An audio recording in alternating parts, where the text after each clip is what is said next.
गणानां त्वा गणपतिगुं हवामहे कविं कवीनामुपमश्रवस्तमम् ज्येष्ठराजं ब्रह्मणस्पत आनः शृण्वन्नोतिभिः सीदसादनम् प्रणो देवी सरस्वती वाजेभिर्वाजिनीवती धीनामवित्रयवतो गणेशाय नमः सरस्वत्यै नमः श्रीगुरुभ्यो नमः हरिः ओम। ओम श्री साई राम। भगवान बाबा को धन्यवाद ज्ञापन करवा आज सुंदर शुभारंभ पाई। समर सावरसेट वृंदावन 1973 जहाँकि भज गोविंदम उपरे आधारित थिला ताकुनी आमर युव विभाग तरफर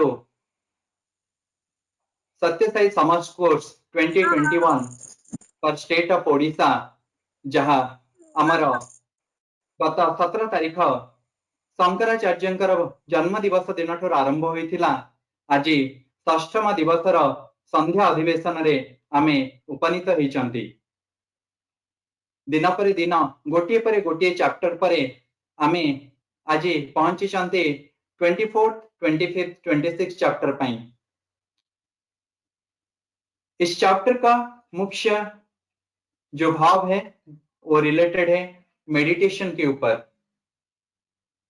मेडिटेशन के ऊपर वैसे तो भगवान ध्यान वाहिनी ही लिख गए हैं जो कि हम सबके लिए एक बहुत ही दुर्लभ और हमारे नित्य उपयोग करने का एक मिनिमम रिक्वायरमेंट के हिसाब से भगवान हमारे पास दे गए हैं। बट आज का जो सेशन रहेगा भगवान मेडिटेशन के ऊपर क्या बोले हैं उसके ऊपर ब्रीफिंग रहेगा।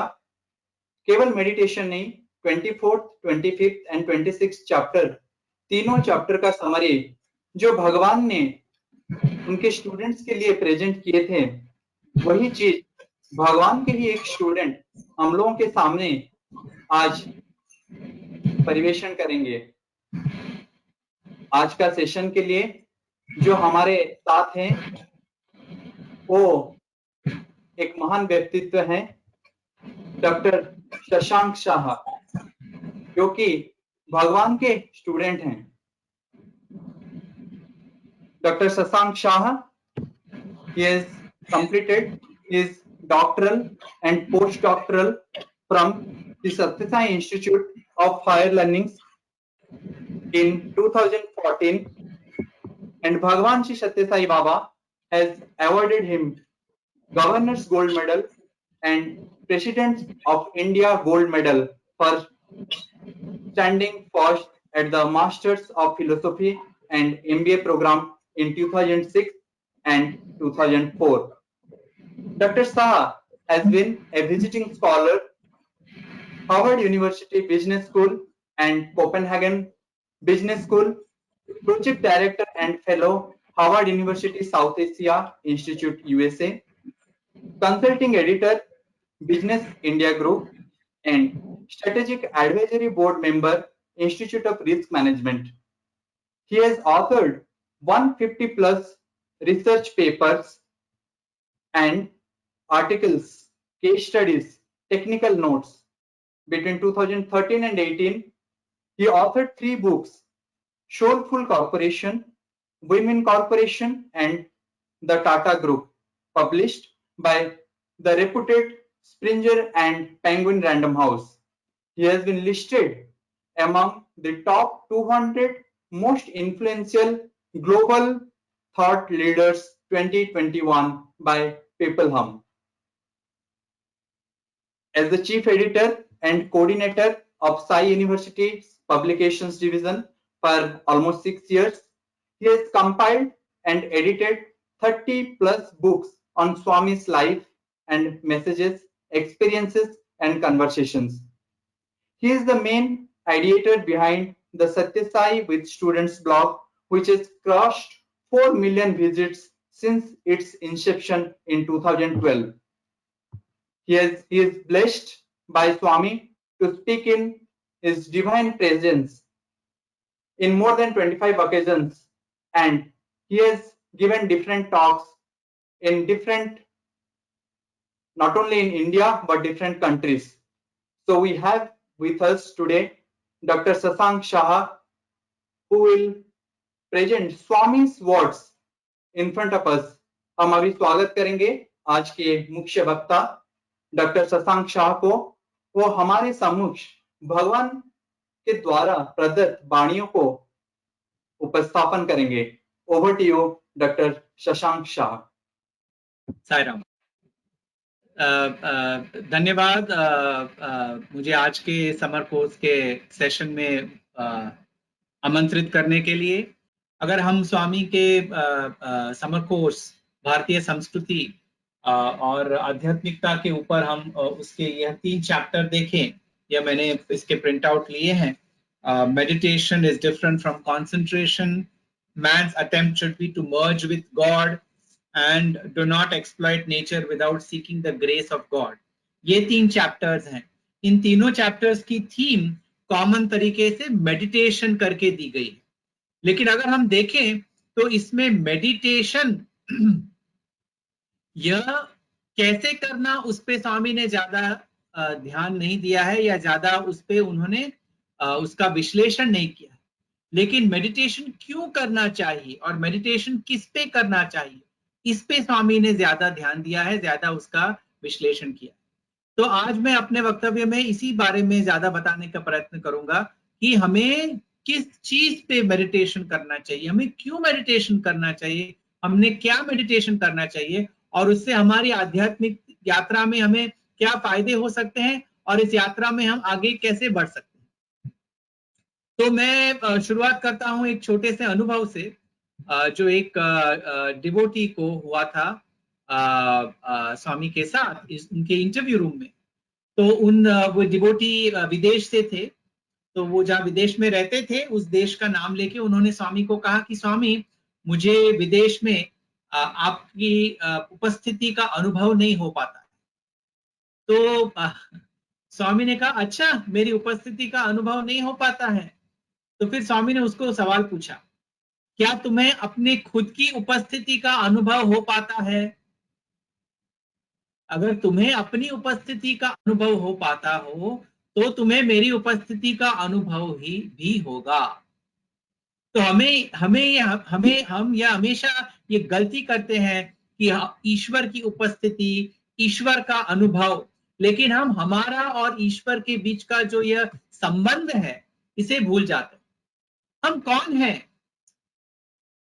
अगर यह सवाल पूछा जाए तो हम हमेशा बोलेंगे, मैं एक डॉक्टर हूं, मैं एक प्रोफेसर हूं, मैं एक बिजनेस करता हूं, वगैरह वगैरह। और सवाल पूछेंगे, नहीं आप कौन हैं? तो वो बोलेंगे, नहीं मैं भारतीय हूं, मैं बांग्लादेशी हूं, मैं अमेरिकन हूं, वगैरह वगैरह। तो कौन है? तीसरी बार पूछा तो मैं लड़का हूं, मैं लड़की हूं, मैं बुजुर्ग हूं, मैं युवान हूं, मैं उमाकांत हूं, मैं ताराबल्लभ हूं। इस प्रकार के सभी जवाब आएंगे। और अर्जुन को जब श्री कृष्ण ने यह सवाल पूछा था तो अर्जुन ने भी ऐसे ही जवाब दिए, अपने नाम के, अपने परिवार के संबंधों के, अपने वर्णाश्रम धर्म के अनुरूप उनका जो अस्तित्व था उसके मुताबिक जवाब दिए। और इसीलिए अर्जुन कौन है ये जानने के लिए श्री कृष्ण को जो भगवत गीता है वो सांख्य योग से शुरू करनी पड़ी। जो चैप्टर 2 है, जो दूसरा अध्याय है, उसमें 11वीं जो श्लोक है वहां से श्री कृष्ण सांख्य योग की बात करते हैं। जब भी अर्जुन को अपनी बातें कहकर उनका जो मस्तिष्क था, जो इतने सारे विषादों और विषयों से भरा हुआ था, वो जब भी उन्होंने खाली कर दिया, ईश्वर के सामने प्रकट कर दिया, तो यह हमारा जो मस्तिष्क है, अगर हमें मेडिटेशन करना हो तो पहले इधर जो हमारी वृत्तियां हैं वो वृत्तियां हमें इधर उधर हमारा ध्यान भटकाती है। मन क्या है? संकल्प विकलात्मक मनः, जो संकल्प और विकल्पों से भरा हुआ वो मन है। और यह संकल्प और विकल्प है वो विषाद के हैं और विषयों के हैं, सुख के हैं और दुख के हैं, आनंद के हैं और विरह के हैं। यह विषयों को, यह विषाद को दूर करने के लिए भगवत गीता का जो पहला अध्याय है उसको नाम ही विषाद योग दिया गया है। तो यह जो हमारे अंदर की जो ये दुर्भावना है, ये हम खाली करेंगे तो ही हम इसमें सद्भावनाएं डाल पाएंगे। जब हमारे अंदर की जो यह गलतियां हैं या जो हमें ये अज्ञान पूर्ण हमारा जो ये पर्सपेक्टिव है, हमारा जो एक दृष्टिकोण है, उसे हम खाली करके उसके बदलने की चेष्टा करेंगे तो ही उसमें दिव्य ज्ञान को उतरने का अवसर मिलेगा। तो क्या हम अपने अंदर के अज्ञान को खाली कर उसमें दिव्य ज्ञान परिपूर्ण रूप से भरने के लिए तैयार है कि नहीं, यह एक जवाब हमें सबसे पहले अपने आप को मांगना पड़ेगा। क्योंकि हम मेडिटेशन तो करना चाहते हैं, लेकिन हम दिमाग में दुनिया भर की गलतियां और गंदगियां भर के रखते हैं और फिर हम बोलते हैं कि हमसे मेडिटेशन नहीं होता।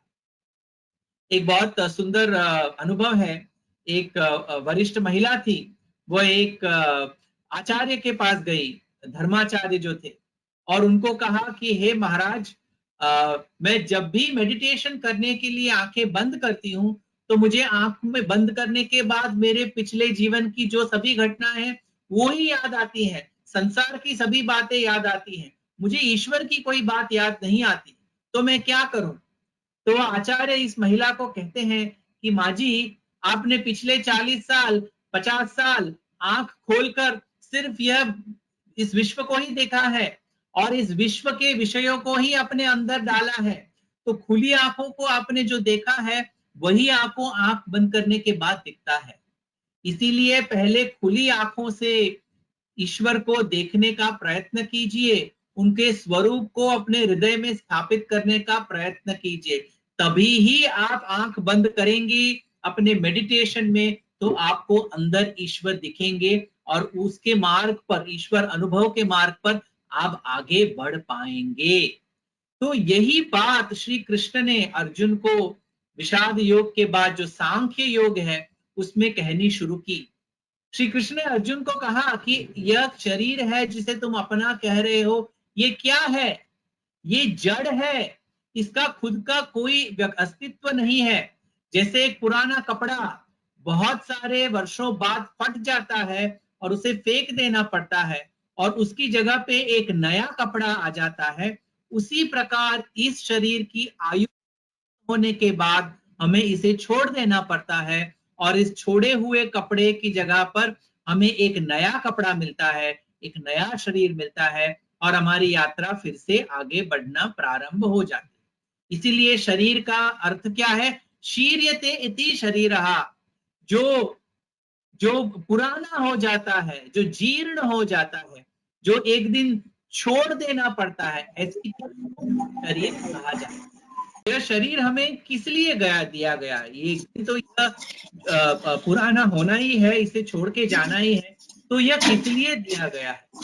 क्योंकि यह शरीर में 24 प्रकार के पावर हैं, 24 प्रकार की शक्तियां हैं। कौन सी शक्तियां हैं? पंच ज्ञानेंद्रिय, जिससे हम यह विश्व की सभी बातें जानते हैं। पंच कर्मेंद्रिय, जिससे हम सतत कार्यरत रहते हैं। पंचभूत, जिससे यह शरीर बना है। और पंच तन्मात्रा, जो यह शरीर और इस बाह्य जगत के बीच के जो कनेक्टिंग पॉइंट्स हैं, शब्द स्पर्श रूप रस गंध, यह पंच तन्मात्रा है। यह 20 चीजें, 5 into 4, 20 प्लस 4, 4 कौन से? मनस, बुद्धि, चित्त और अहंकार। ये 24 शक्तियां हमें ईश्वर ने दी है इस शरीर रूपी गिफ्ट। ये जो गिफ्ट दिया है हमें, इसके साथ 24 शक्तियां दी गई हैं। और ये 24 शक्तियां हमें इसलिए दी गई है ताकि हमारी जो जीवात्मा है वह इन 24 शक्तियों को समझे, ये प्रकृति के स्वरूप है वह जाने, हम अंदर पुरुष के स्वरूप है, आत्म स्वरूप है, जीव है वह जाने, और यह शरीर के माध्यम से हम परमात्मा तत्व को प्राप्त कर सके, उसी लिए हमें यह शरीर दिया गया है। ये 24 जो शक्तियां हैं, ये संख्या की बात है, इसीलिए सांख्य योग, यह जो दूसरा अध्याय है भगवत गीता का, उसका नाम सांख्य योग है। सम्यक ख्यायते इति सांख्य, जो हमें सही ज्ञान देते हैं, जो हमें सही ज्ञान मिलता है, उसे भी सांख्य कहा जाता है। इसीलिए ये नंबर का खेल है और यह ज्ञान की भी बात है, इसीलिए उसका नाम सांख्य योग दिया गया है। ये बात बहुत आसान है, लेकिन इसे जीवन में उतारना बहुत कठिन है। एक चिन्ह कथा बताता हूं जो स्वामी ने बताई थी, क्योंकि अगर हमें मेडिटेशन करना है तो पहले हमें अपने आप को समझना पड़ेगा, हमारा ध्येय क्या है, उसके लिए हमें क्या चीजें मिली है और हमारे अंदर के प्रॉब्लम क्या है, और उस प्रॉब्लम को हम कैसे सॉल्व करें ताकि हम मेडिटेशन के मार्ग द्वारा आगे बढ़ सके, और आगे बढ़कर हमें कहाँ पहुंचना है, ये सभी चीजें मैं आज कवर करने का प्रयत्न करूंगा। तो एक चिन्ह कथा स्वामी ने बताई थी, एक राजा की, जिसकी कई पत्नियां थी, तो वह अपनी पत्नियों को अनुशासन में नहीं रख पा रहे थे। तो उन्होंने सोचा मैं एक अपने अपने राज्य में एक स्पर्धा आयोजित करता हूं, और उस स्पर्धा में उन्होंने 2 टेंट रखे। एक टेंट ऐसा था जहां वह सब पति जो अपनी पत्नियों पे कंट्रोल रख सकते हैं, एक नियंत्रण रख सकते हैं, और दूसरा टेंट जहां पत्नियां अपने पति पे नियंत्रण रखती हैं। ऐसी 2 टेंट उन्होंने बनवाए राजा ने, क्योंकि उनको जानना था कि ऐसे कौन से पति हैं मेरे राज्य में जो अपनी पत्नियों पे अनुशासन रख सकते हैं, उनको डिसिप्लिन में रख सकते हैं, ताकि उनसे वह सीखे और अपने जीवन में उतार सके। तो दूसरे दिन जब स्पर्धा शुरू हुई, तो जो टेंट उन लोगों के लिए था जिन पे उनकी पत्नियों का कंट्रोल था, वह टेंट लोगों से भरा पड़ा था। दोपहर हो गई, दूसरी टेंट में कोई नहीं आया। फिर दोपहर के बाद एक व्यक्ति आया, एक ही व्यक्ति उस टेंट में आके खड़ा रहा जहां पे लिखा था यह वह टेंट है जो जहां पति अपनी पत्नी को अपने अनुशासन में, डिसिप्लिन में रखते हैं। तो वह राजा ने उस व्यक्ति को बहुत खुश होकर, प्रसन्न होकर बुलाया कि आप अपनी पत्नी को अपने अनुशासन में रखते हैं, तो मैं सुन के बहुत प्रसन्न हूं, क्योंकि मैं भी अपनी पत्नी को अपने अनुशासन में रखना चाहता हूं। तो मुझे बताइए कि आप अपनी पत्नी को कैसे अनुशासन में रखते। तो वह जो व्यक्ति है, वो उसने कहा कि राजा, आपको किसने कहा कि मैं अपनी पत्नी को अनुशासन में रखता हूं? मैं अपनी पत्नी को अनुशासन में नहीं रखता, वो मुझे अपने अनुशासन में रखती है। तो फिर इस राजा ने कहा, तो फिर तुमने क्यों उस टेंट में जाकर अपना डेरा जमाया? क्योंकि उस टेंट पे रखा है, यह टेंट उन लोगों के लिए है कि जिन्होंने अपनी पत्नी पे अनुशासन रखा है। तो यह आदमी कहता है कि मैं इसीलिए उस टेंट में गया क्योंकि मेरी पत्नी ने मुझे आदेश दिया था कि दूसरी टेंट में बहुत सारे लोग हैं, इसलिए तुम उस टेंट में जाओ, वहां कोई नहीं, ताकि तुम्हें एक प्रकार का विशेष स्थान मिल सके। तो यह राजा बहुत क्रोधित हो गए। उन्होंने कहा, आपने राज आज्ञा का उल्लंघन किया है, तो मैं आपको बहुत दंड दूंगा। आपको अगर दंड से मुक्ति चाहिए तो दूसरे टेंट में जाके खड़े हो जाइए। तो इस व्यक्ति ने कहा कि राजा, आप जो दंड देना चाहे मुझे दीजिए, लेकिन मैं अपनी पत्नी की आज्ञा का उल्लंघन नहीं कर सकता। मैं इसी टेंट में रहूंगा, आपकी जो भी सजा हो मुझे मंजूर है, कबूल है।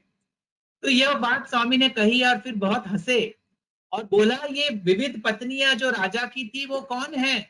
राजा की तो सिर्फ 5 पत्नियां थी, आपकी तो 10-10 पत्नियां हैं, हर एक व्यक्ति की 10 पत्नियां हैं। वो 10 पत्नियां क्या है? आपकी इंद्रियां। ये इंद्रियां जो है ये आपकी पत्नियों जैसी हैं, ये हमेशा आपको अपने मन, अपने अनुसार चलाने का प्रयत्न करती हैं।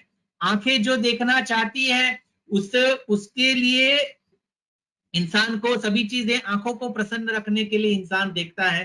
कान जो सुनना चाहते हैं तो उस प्रकार का म्यूजिक, उस प्रकार की गॉसिप हम सुनने के लिए हम उस प्रकार के कर्म करते हैं।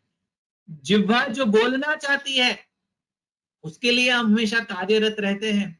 हमें जो स्पर्श पसंद आता है, जो सुगंध पसंद आती है, उसके लिए हम हमेशा कार्यरत रहते हैं। ये सभी इंद्रिय हमें अपने कार्य के लिए दी गई हैं। कौन से कार्य? वो 24 तत्व और आत्मा की बात मैंने कही थी। तो जीवात्मा को यह 24 तत्व, यह जो 24 शक्तियां हैं, वो अपने ध्येय को प्राप्त करने के लिए दी गई हैं, लेकिन उसके बदले हम इन शक्तियों के अधीन हो गए हैं और उन शक्तियों की मनोकामना पूर्ण करने के लिए सतत कार्यरत रहते हैं। इसीलिए हमें अपने आप को इन शक्तियों का दुरुपयोग नहीं लेकिन सदुपयोग करने के लिए सतत तैयार रहना पड़ेगा। स्वामी हमेशा कहते थे, you are a master, master the mind and be a master mind. You are not a slave. आप नौकर नहीं हैं इंद्रियों के, आप उनके मास्टर हैं, उनके राजा हैं। उनको आपके आज्ञा अनुसार कार्य करना है। आपको उनके आज्ञा अनुसार कार्य नहीं करना है, क्योंकि वो आपको एक उत्तमोत्तम कार्य के लिए दी गई। अगर हम मेडिटेशन के कार्य में अगर हम सोचे तो जो बाधाएं होती है वह ये इंद्रियां ही होती हैं, लेकिन जो सहायभूत हो सकती है वो ये इंद्रियां ही हो सकती है। तो अगर हमें इनका अपने ओर से इनको अपनी तरह बनाना पड़ेगा, तो उसके लिए हमें अपने आप को तैयार करना पड़ेगा। एक दूसरा अनुभव बताता हूँ। 2003 की बात है, कोडाईकनाल में स्वामी ने हम 35 जितने बच्चे थे उनको कोडाईकनाल ले गए थे स्वामी, और वहां पे एक दिन शाम को म्यूजिक का प्रोग्राम रखा, और म्यूजिक प्रोग्राम में बच्चों ने जो गाने गाए, जो भजन गाए, वो स्वामी को उतने पसंद नहीं आए, क्योंकि वो उतने उत्कृष्ट तरीके से नहीं प्रस्तुत किए गए थे।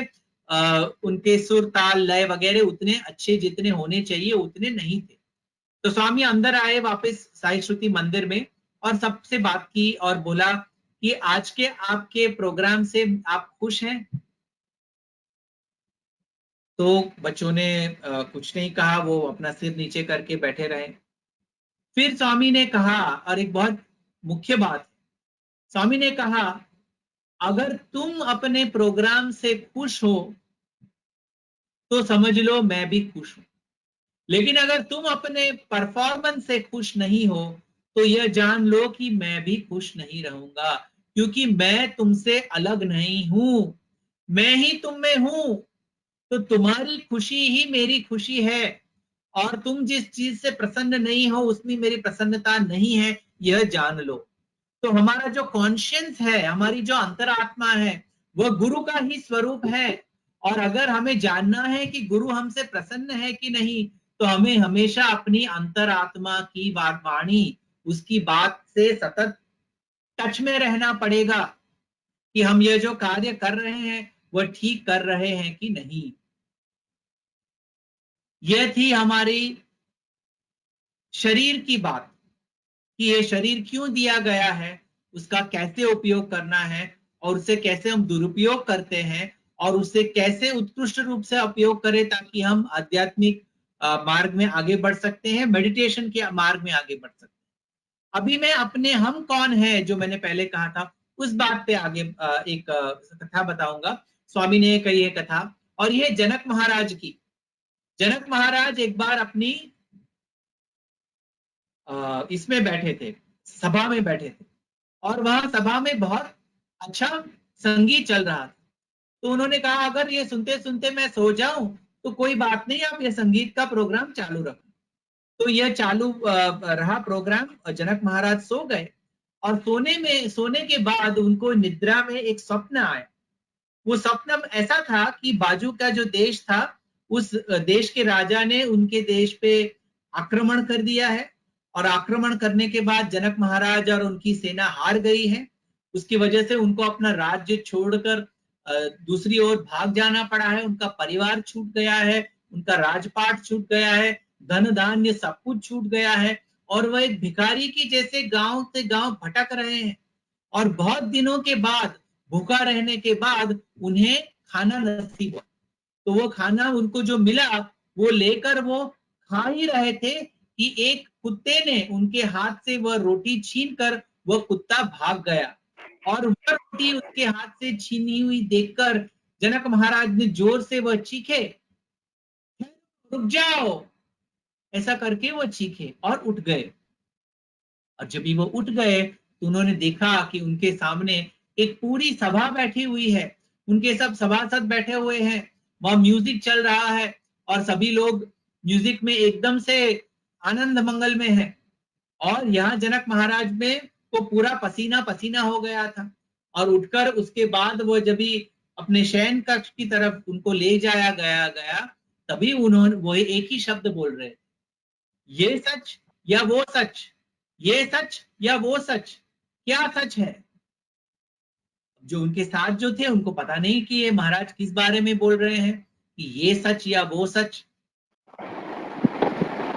वैद्यों को बुलाया, सभी वैद्यों ने उनकी नाड़ी परीक्षा की और उनको पता नहीं चला कि जनक महाराज को प्रॉब्लम क्या है। यह प्रॉब्लम पता नहीं चल रहा था, इसीलिए फिर जो जो ऋषि थे याज्ञवल्क्य, उनको बुलाया गया कि इनकी यह प्रॉब्लम है, इसका कुछ निवारण आप करें। तो याज्ञवल्क्य जी ने अपने दिव्य दृष्टि द्वारा जान लिया कि जनक महाराज को किस प्रकार का अनुभव हुआ। फिर याज्ञवल्क्य महर्षि ने जनक महाराज को कहा, न ये सच न वो सच, तुम ही सच। न ये सच न वो सच, तुम ही सच।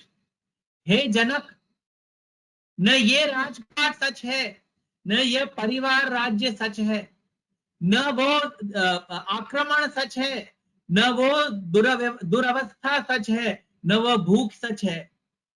तुम ही सच, जिसने यह अनुभव किया जागते हुए स्वरूप में और जिसने वह अनुभव किया सोते हुए स्वरूप में, वह तुम जो जीव हो वो ही सच है, बाकी सब मिथ्या है।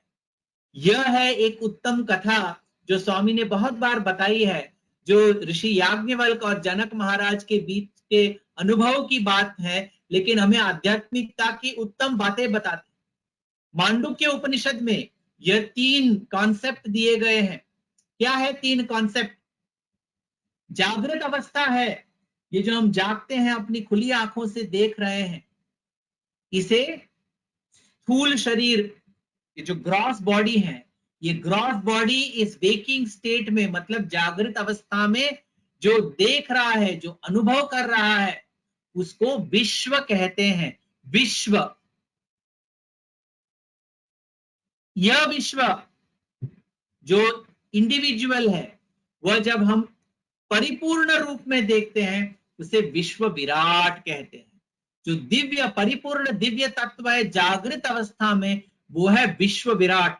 इसलिए भगवत गीता में कहा जाता है, श्री कृष्ण ने अर्जुन को विश्व विराट स्वरूप दिखाया। यह स्थूल स्वरूप में जागृत अवस्था में जो परिपूर्ण स्वरूप है उसे विश्व विराट कहते हैं। दूसरी है स्वप्न अवस्था, ड्रीम स्टेट। उसमें होता है हमारा सूक्ष्म शरीर, और उसमें जो भी अनुभव होते हैं वह हमारे तेजस रूप में होते हैं। उस अवस्था को कहते हैं तेजस, लाइट। लाइट, और इस तेजस को, इस सूक्ष्म स्वरूप के स्वप्न अवस्था में जो परिपूर्ण स्वरूप है उसे हिरण्यगर्भ कहते हैं। हिरण्यगर्भ जो ब्रह्मा जी का भी दूसरा नाम है, उस परिपूर्ण स्वरूप को स्वप्न अवस्था में सूक्ष्म शरीर में उसको हिरण्यगर्भ कहते हैं। हमारे अनुभव को तेजस कहते हैं, जो व्यक्ति विशेष का अनुभव है। और तीसरी है सुषुप्ति, डीप स्लीप। ये जो सुषुप्ति अवस्था है उसमें हमारे शरीर को कारण शरीर कहते हैं, और हमारा जो अनुभव है उस अनुभव को प्राज्ञ कहते हैं, प्राज्ञ। और जो प्राज्ञ का परिपूर्ण स्वरूप है उसे ईश्वर कहते हैं या अव्याकृत कहते हैं। समर कोर्स 1993 में जब स्वामी ने 1991 में सॉरी, जब सभी उपनिषदों की बात की थी, तो उपनिषदों की बात करने के बाद स्वामी ने ये 3 स्वरूप का बहुत विश्लेषण किया है। आप वह डिस्कोर्स देखिए तो पता चलेगा। तो जो ईश्वर या अव्याकृत है उस, इसीलिए वो हमारे सुषुप्ति स्वरूप के कारण शरीर के परिपूर्ण स्वरूप है। इसीलिए महाविष्णु को वह शेषशय्या में योग निद्रा के स्वरूप में दिखा गया है। जैसे सुषुप्ति में हम कारण अवस्था में प्राज्ञ का अनुभव करते हैं, वैसे वह परिपूर्ण प्राज्ञ वही महाविष्णु योग निद्रा में है। इसीलिए प्रज्ञानम ब्रह्मा कहा गया है। तो आप एक ही हैं। जागृत अवस्था में ये जो अनुभव करते हैं वह, स्वप्न अवस्था में तेजस रूप में जो अनुभव करते हैं वह, और निद्रा में, डीप स्लीप में, सुषुप्ति में जो अनुभव करते हैं वह सभी अनुभव अलग अलग हो, वह सभी अवस्थाएं अलग अलग हो, लेकिन आप एक ही हैं। यह मेडिटेशन में सबसे मुख्य चीज जानने के लिए है कि आप कौन हैं। आप वह एक ही हैं जो यह तीनों अवस्थाओं का अनुभव करते हैं। जीवन में तीन चीजें हैं जो हमें याद रखनी चाहिए। एक है अज्ञान, जो एक बार जाने के बाद कभी नहीं आता। दूसरा है ज्ञान, जो आने के बाद कभी नहीं जाता। और तीसरा है दिव्यत्व, जो न आता है न जाता है, वो हमेशा शाश्वत है। वही आत्म तत्व है। उस आत्म तत्व को हमें पहचानना है। अगर हमें मेडिटेशन के मार्ग पे आगे बढ़ना हो तो उस आत्म तत्व को हमें पहचानना है।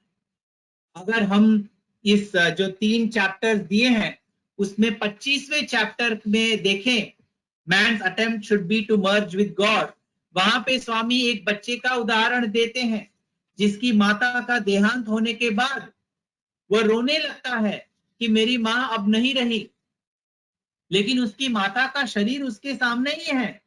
तो इस उपन्यास में, इस डिस्कोर्स में स्वामी कहते हैं कि उस बच्चे की माता का शरीर उसके सामने ही था, लेकिन फिर वो क्यों रो रहा था कि मेरी माता नहीं रही?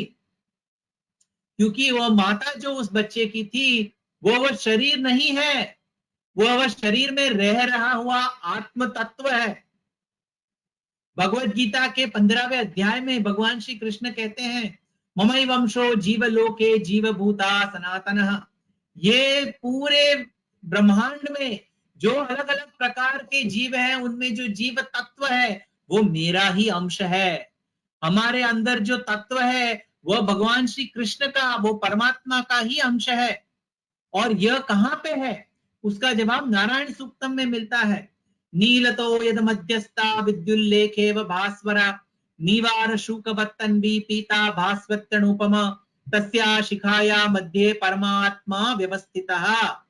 हमारे शरीर में 9वीं और 12वीं रीढ़ की हड्डी के बीच में हमारी नाभि से 10 उंगलियां ऊपर नील स्वरूप की ज्योति जाज्वल्यमान है।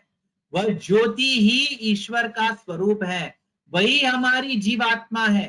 फिर आप ओडिशा से हो या कश्मीर से, आप पाकिस्तान से हो या अफगानिस्तान से, आप अमेरिका से हो या अफ्रीका से, किसी भी धर्म, किसी भी देश, किसी भी समाज, किसी भी जाति, किसी भी वर्ण, किसी भी आश्रम, किसी भी लिंग के स्वरूप की व्यक्ति, उसके अंदर वही नील ज्योति उसका स्वरूप है और वह स्वरूप ईश्वर का अंश है, जैसे भगवत गीता में कहा गया है। जैसे एक ही सूर्य की प्रतिबिंब अलग अलग प्रकार के घड़ों में हमें दिखते हैं, चाहे वो मट्टी का घड़ा हो, चाहे वो तांबे का हो, पीतल का हो, चांदी का हो या सोने का हो। घड़ा अलग अलग हो सकता है लेकिन उसके पानी में एक ही सूर्य का प्रतिबिंब हमें दिखता है। वैसे हम अलग अलग स्वरूप में हो बाहर से, कोई अमीर हो, कोई गरीब हो, कोई ब्राह्मण हो, कोई क्षत्रिय हो, कोई अमेरिका का हो, कोई अफ्रीका का हो, बाहर से कोई श्वेत वर्ण हो, कोई गहू वर्ण हो, कोई कृष्ण वर्ण हो, कोई भी अलग अलग प्रकार के हमारे बाहर के भेदभाव हो, लेकिन अंदर का जो दिव्यत्व है और जो 24 प्रकार की हमारी शक्तियां हैं वह सब में एक समान दी गई है ईश्वर ने। ये हमें बहुत पहले समझने की आवश्यकता है। आध्यात्मिकता का जो मार्ग है उसमें जो शब्द आध्यात्म है वो आत्मा की बाबत में है, आत्मा की बात है।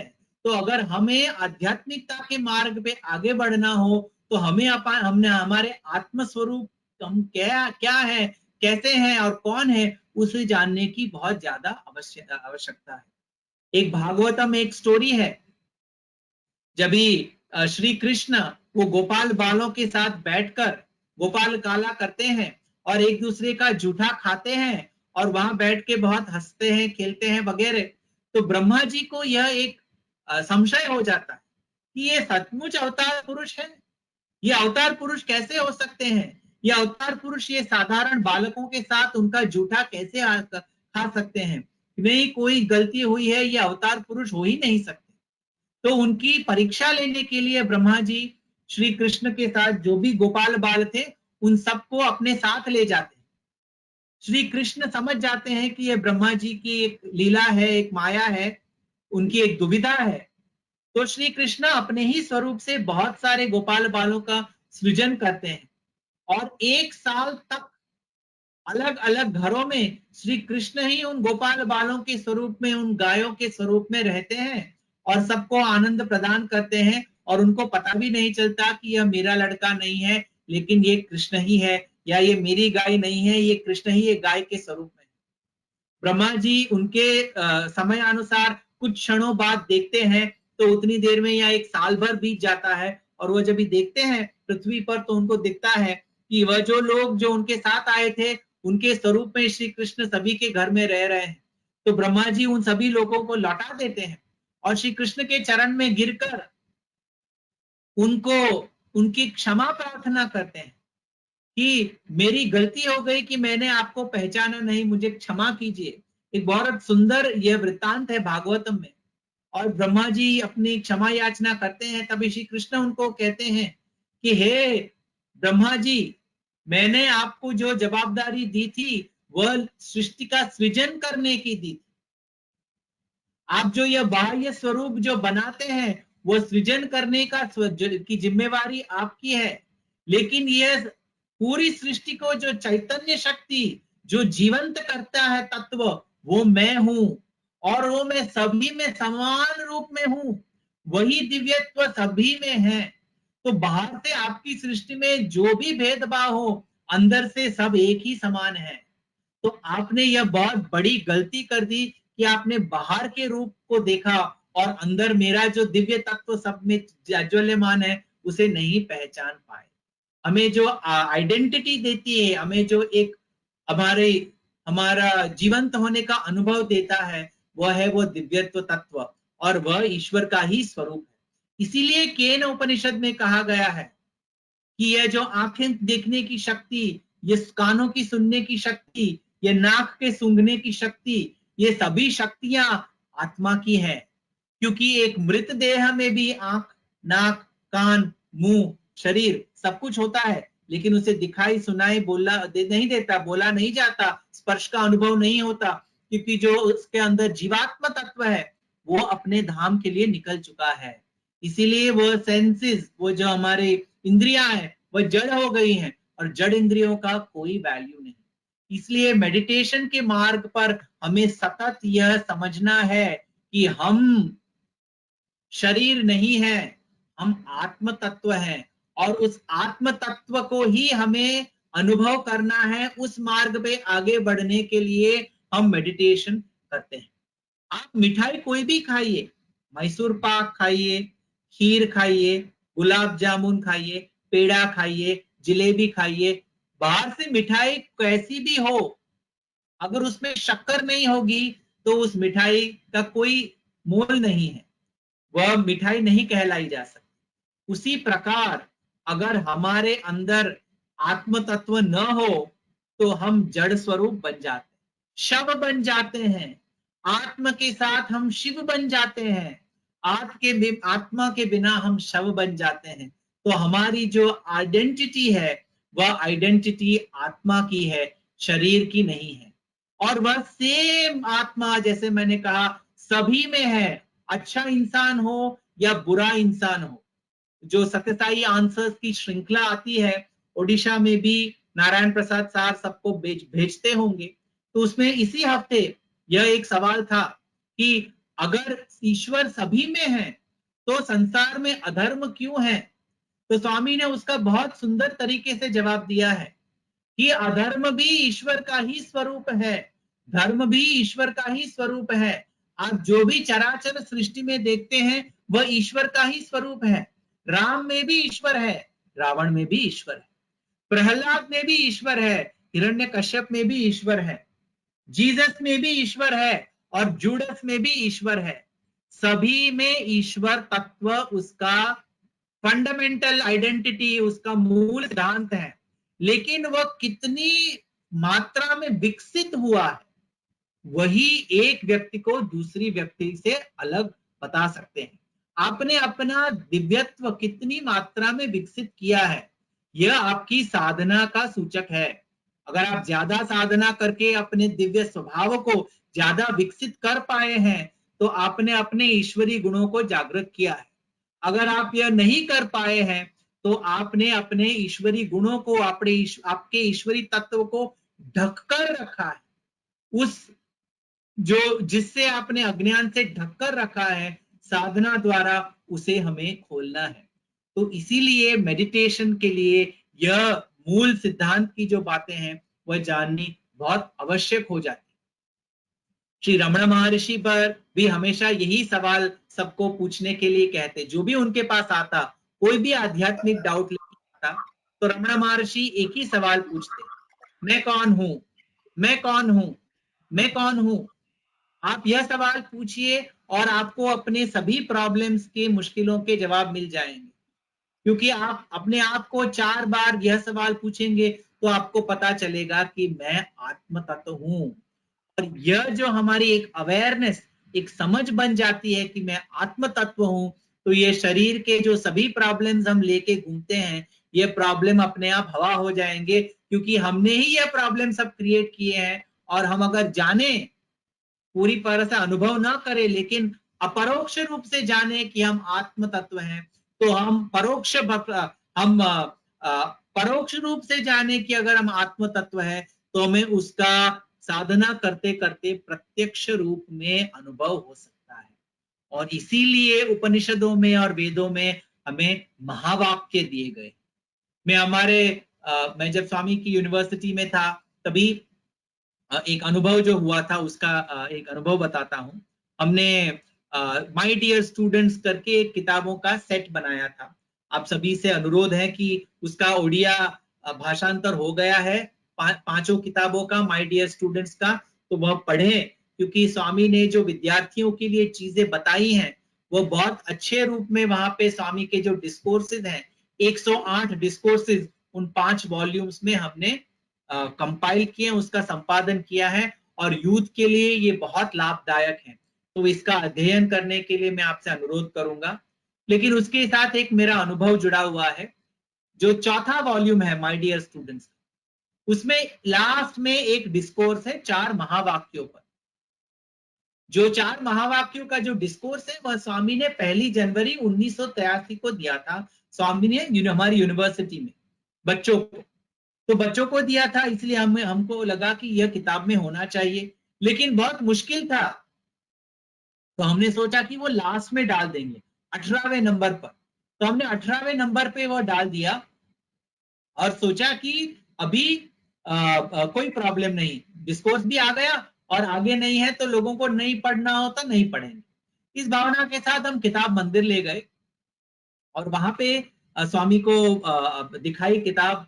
उन्होंने किताब देखी और फिर जो इन टेबल ऑफ कंटेंट्स थे वो टेबल ऑफ कंटेंट्स में गए और फिर उन्होंने ऐसे लास्ट जो डिस्कोर्स था 4 महावाक्यों पर, उस पे ऐसे उंगली का ऐसे हमें दिखाया। तो मैं ग्रुप लीडर था तो मैंने वह पन्ना खोला और स्वामी ने अपनी उंगली से वो चारों 4 महावाक्य, सामवेद का तत्वमसि, ऋग्वेद का प्रज्ञानम ब्रह्म, अथर्वण वेद का अयमात्म ब्रह्म और यजुर्वेद का अहम ब्रह्मास्मि, ये जो 4 महावाक्य हैं, यह महावाक्यों की नीचे ऐसी उन्होंने अपने उंगली से करके दिखाया। और फिर मैंने उनके बाद वो महावाक्य बोले, फिर उन्होंने किताब पे अक्षत डाले और फिर किताब बंद की, हम सबको आशीर्वाद दिए और चले गए। हम जब हॉस्टल वापस आए तो हमने सोचा कि जो डिस्कोर्स हमें लग रहा था कि ये एकदम सादा, एकदम मुश्किल डिस्कोर्स है, न डाले, उसी डिस्कोर्स में स्वामी को सबसे ज्यादा रुचि थी। वह रुचि क्यों थी? क्योंकि यह जो 4 महावाक्य हैं वह वेदों के सार है। स्वामी 24वें चैप्टर में समर कोर्स के जो है उसमें स्वामी अमनस्क की बात करते हैं। ये जो ऋषि थे उन्होंने मेडिटेशन द्वारा अमनस्क स्थिति में कि जहां उन्होंने सभी इंद्रियों पर, हम अपने 24 तत्वों पर कंट्रोल करके, अनुशासन करके जब अमनस्क स्थिति में पहुंच गए, तो वहां उनको विधाता से यह उत्तमोत्तम वैदिक महावाक्यों का अनुभव हुआ, दर्शन हुआ। और ये महावाक्य हमें हमारे मनन के लिए दिए गए हैं, ध्यान करने के लिए दिए गए हैं, ताकि हम जागें और समझें कि हम और ईश्वर अलग नहीं है, हम ईश्वर ही हैं, हम ईश्वर ही हैं। ये चारों महावाक्य का यही मैसेज है। तत्त्वम असि, तत् मतलब ईश्वर, त्वम मतलब आप, एक ही है।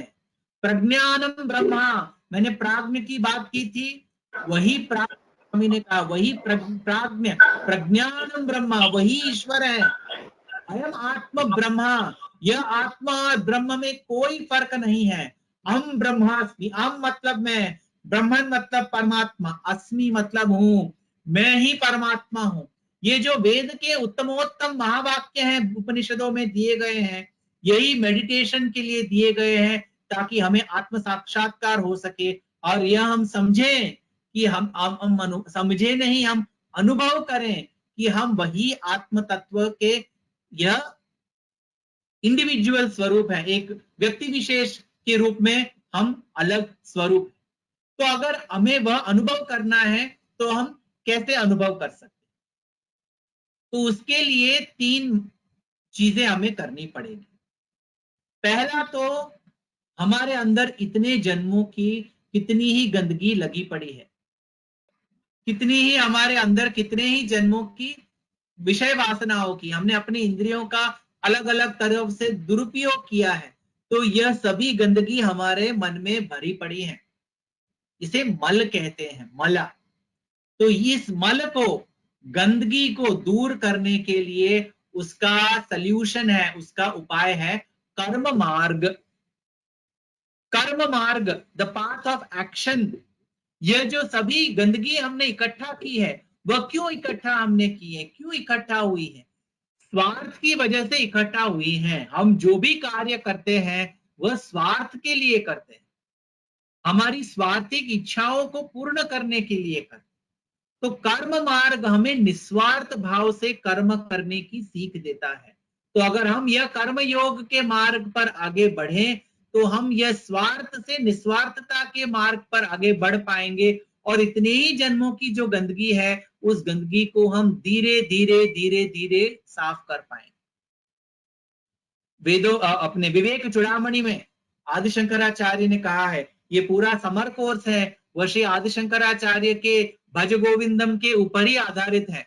श्री आदि शंकराचार्य जो अद्वैत सिद्धांत के शिरोरत्न है, जिन्होंने आज से 1200 साल पहले सनातन धर्म की इतने उत्तमोत्तम सिद्धांत को इतनी सुलभ और उत्तम तरीके से भारत भर में बताया, उसका प्रचार किया, उसको, उसके ऊपर बहुत से भाष्य लिखे और 4 मठ की स्थापना की, और 1200 सालों बाद भी वह मठ और वह सिद्धांत और उनके वाक्य और उनके लेखन कितने ही करोड़ों लोगों को उत्तमोत्तम तरीके से प्रेरणा देते आए हैं।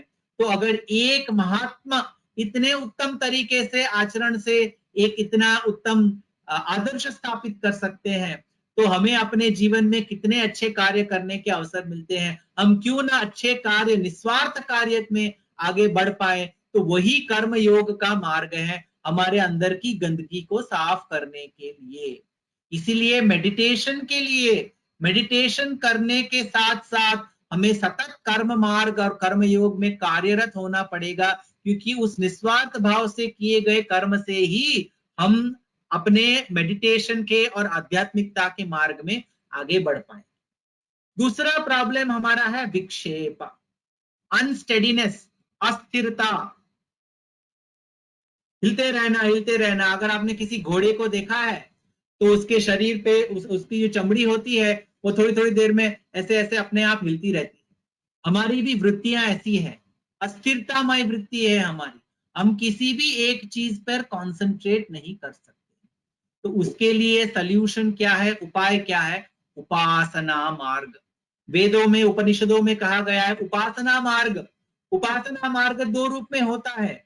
आप स्वरूप वाले ईश्वर के सारूप अपने सगुण ब्रह्मन की सगुण ईश्वर की भक्ति योग के रूप में साधना करें, ताकि आपका मन सतत उनमें ही परिपूर्ण रूप से स्थिर रहो, तो उसके द्वारा यह अस्थिरता धीरे धीरे कम हो पाएगी और पूरी रूप से चली जाएगी।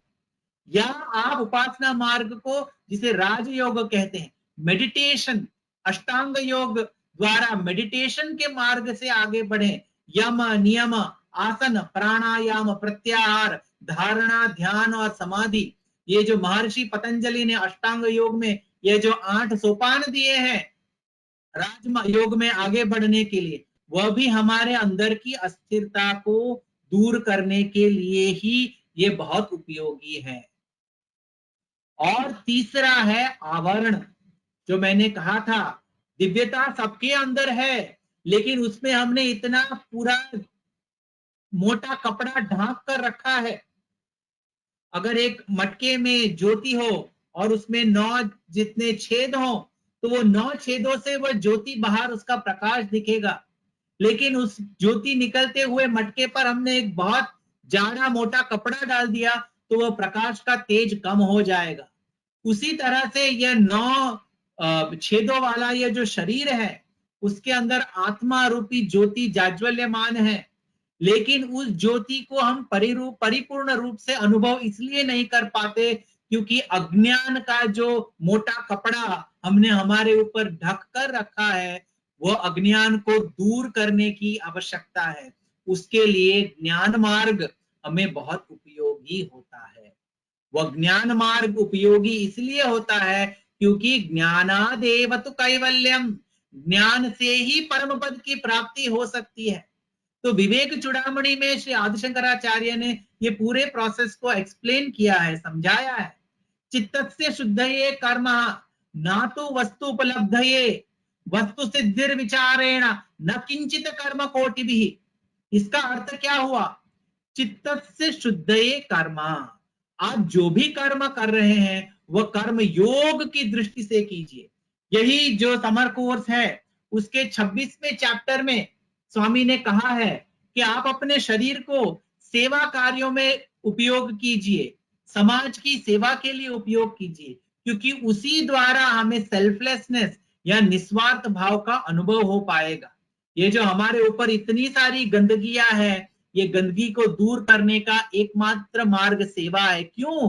क्योंकि सेवा हमें निस्वार्थता का गुण जागृत करता है, और वह निस्वार्थता ही हमारे अंदर चित्तमल जो है, चित्त में इतना मल है, हमारे चित्त में इतना जो स्वार्थ भरा है, उसे धीरे धीरे एक सफेद कपड़े पे लगा हुआ जो स्वार्थ है, गंदे दाग निशान होते हैं, उसको निकालने के लिए जैसे हम साबुन का प्रयोग करते हैं, वह साबुन के प्रयोग करने से वह सफेद कपड़े के दाग निकल जाते हैं। वो सफेद कपड़ा सफेद ही था, वो दाग उस पे लगा था, वो दाग धो डाला तो कपड़ा सफेद हो गया। वैसे आपका चित्त परिपूर्ण रूप से दिव्य है, लेकिन उस पे इतना सारा मल लगा हुआ है, तो वह साधना द्वारा, निस्वार्थ कर्मयोग द्वारा वह मल को हमें साफ करना है। तो क्या होगा? जैसे वह मल साफ हो जाएगा, अगर आप एक शीशा देखें, उस शीशे पे जो धूल लगी है, वह धूल अगर हम साफ कर दे तो क्या हो जाएगा? शीशा एकदम निखर आएगा, और वो शीशा एकदम निखर आया, क्लियर दिखने लगा, तो हमें उसमें अपना स्वरूप दिख जाता है। वह स्वरूप दिख जाता है तो हमें पता चल जाता है कि हम क्या हैं, हम कैसे हैं। वैसे ही हमारे चित्त में इतने ही जन्मों से इतनी सारी धूल लगी है, वह साधना द्वारा, कर्मयोग द्वारा, अगर हम सेवा द्वारा वो धूल को साफ करें तो हमारा चित्त जैसे ही शुद्ध हो जाएगा, उसमें हमें हमारे आत्म के दर्शन होंगे, और उसे ही हम आत्म साक्षात्कार कह सकते हैं।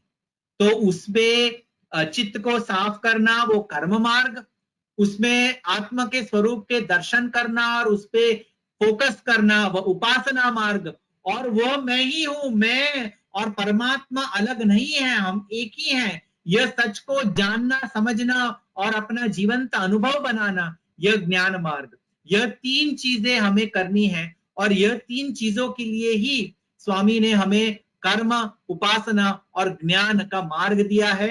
और हमारे ऑर्गेनाइजेशन में ही इसके लिए सर्विस, डिवोशन और एजुकेशन, यह 3 विंग्स भी हैं, क्योंकि ये तीनों विंग्स हमें यही कर्म, उपासना और ज्ञान मार्ग के मार्ग पे आगे बढ़ने की शक्ति देती।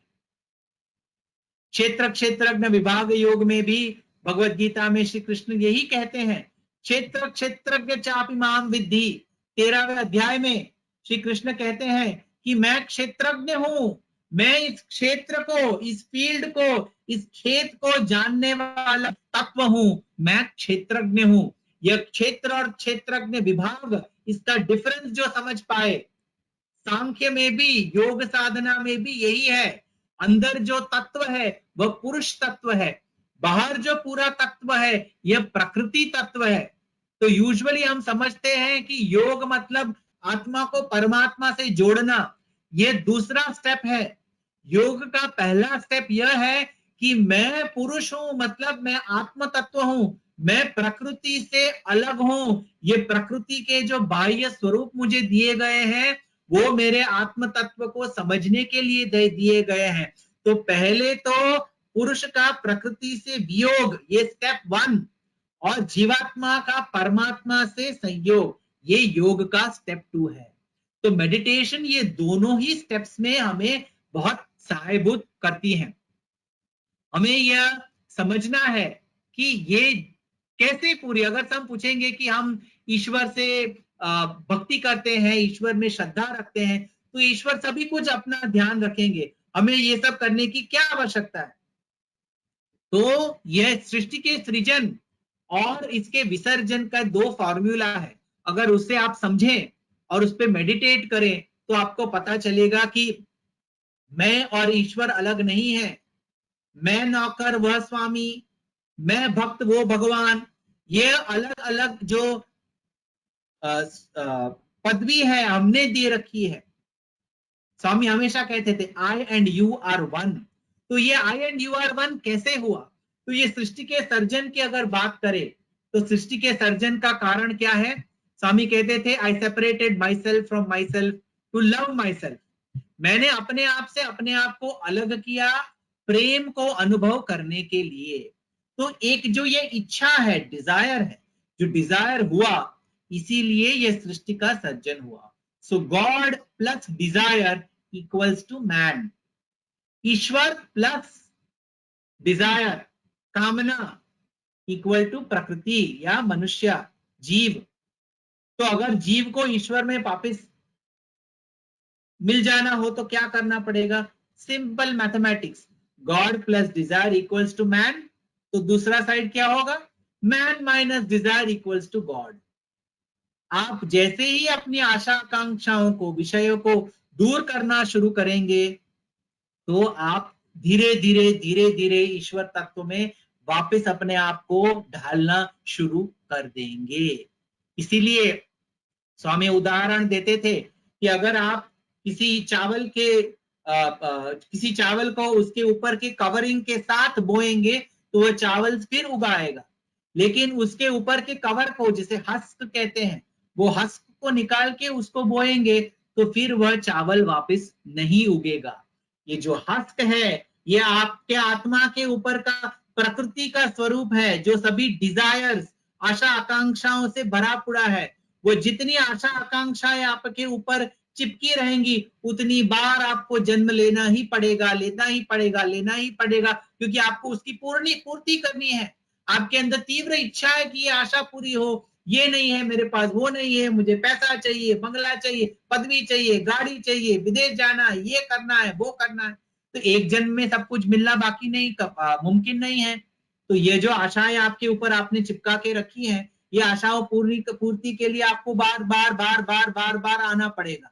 लेकिन अगर हम यह भाव रखें कि जो भी हो रहा है मेरे अच्छे के लिए हो रहा है, ये जो ऊपर आशा का पूरा लेयर है उसे निकाल दे और बोले कि जो मेरे लिए अच्छा है वो ही होगा, और मैं ये जन्म इसलिए लिया है परोपकारार्थम इदम शरीरम, दूसरों के कल्याण के लिए, ईश्वर की साधना के लिए, अपने आध्यात्मिक विकास के लिए। तो ये जो आपके डिजायर का ऊपर का लेयर है वो निकल जाएगा, और जब आप ये शरीर छोड़ेंगे, पुनर्जन्म न विद्यते, फिर से आपको आने की कोई भी आवश्यकता नहीं पड़ेगी।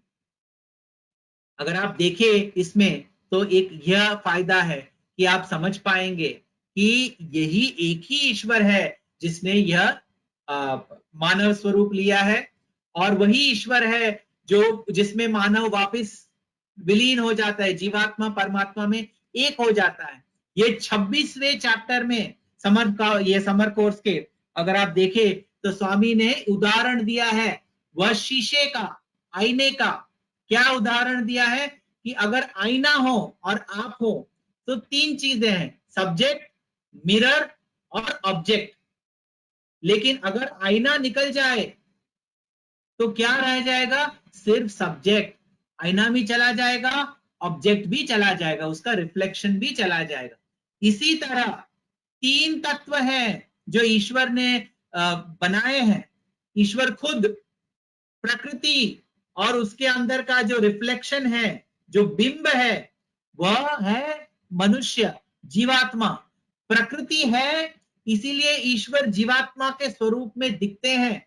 वह जीवात्मा के स्वरूप में द्वैत भाव में अपने आप को बनाते हैं ताकि अपने आप को प्रेम कर सके, ये एक लीला का सृजन कर सके। लेकिन जब भी जीव जान लेता है कि मैं ईश्वर का प्रतिबिंब हूं, मैं ही ईश्वर हूं, तो यह प्रकृति का जो अलग भाव है वो भाव चला जाता है और सिर्फ ईश्वर तत्व, ईश्वर स्वरूप ही रह जाता है। इसीलिए स्वामी ने कहा है अरिथमेटिक में 3 - 2 = 1, लेकिन स्पिरिचुअलिटी में 3 - 1 = 1। 3 - 1 = 1 कैसे?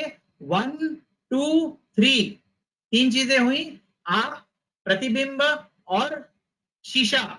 ईश्वर, प्रतिबिंब और जीव। अगर ईश्वर, प्रकृति और जीव, अगर प्रकृति निकल गई तो उसके साथ जीव का जो अलग अस्तित्व है वो भी निकल जाएगा, सिर्फ ईश्वर रह जाएंगे। यही आध्यात्मिकता का गूढ़ रहस्य है। तो हमारे मेडिटेशन में हम जो आई करते हैं, हमेशा स्वामी हमेशा कहते थे ये आई कौन है? वह ईश्वर का ही प्रतीक है। तो अगर आप आई पे फोकस करना चाहते हैं तो समझिए कि वह आई ईश्वर का ही स्वरूप है। तो उस ईश्वर के स्वरूप में आप सतत ध्यान रखें। और इसके लिए 4 स्टेजेस बताए हैं स्वामी ने। पहला स्टेज है प्राइमरी स्कूल का स्टेज। संदेह निवारिणी में स्वामी इसके बारे में बात करते हैं। प्राइमरी स्कूल का स्टेज है अफेक्शन का, एक ममता का स्टेज है। भागवतम पढ़ने का स्टेज है। जब भागवतम पढ़ के श्री कृष्ण की जीवन की लीलाओं को सुन के हमें उनके स्वरूप से प्रेम हो जाता है, ममता हो जाती है, तो वह हमारे आध्यात्मिक जीवन का प्रथम सोपान है।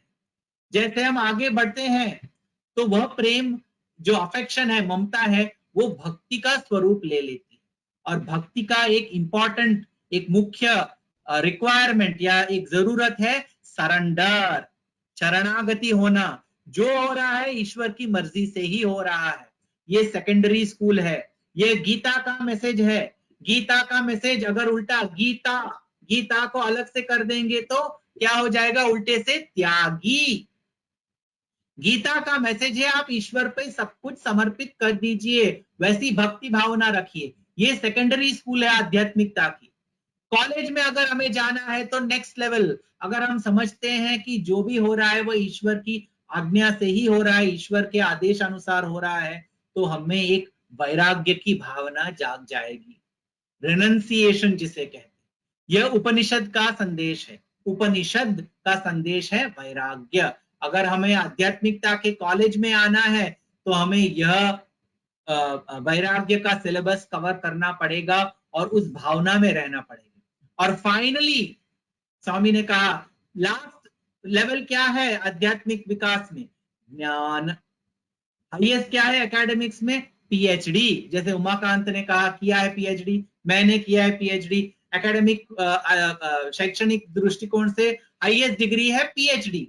वैसे ही आध्यात्मिकता में हाईएस्ट डिग्री है ज्ञान। ज्ञान क्या? ज्ञान कैसा ज्ञान? तत्व ज्ञान। तत्व ज्ञान मतलब क्या? ये तत्व शब्द है, उसको स्वामी ने बहुत अच्छी तरह से समझा है।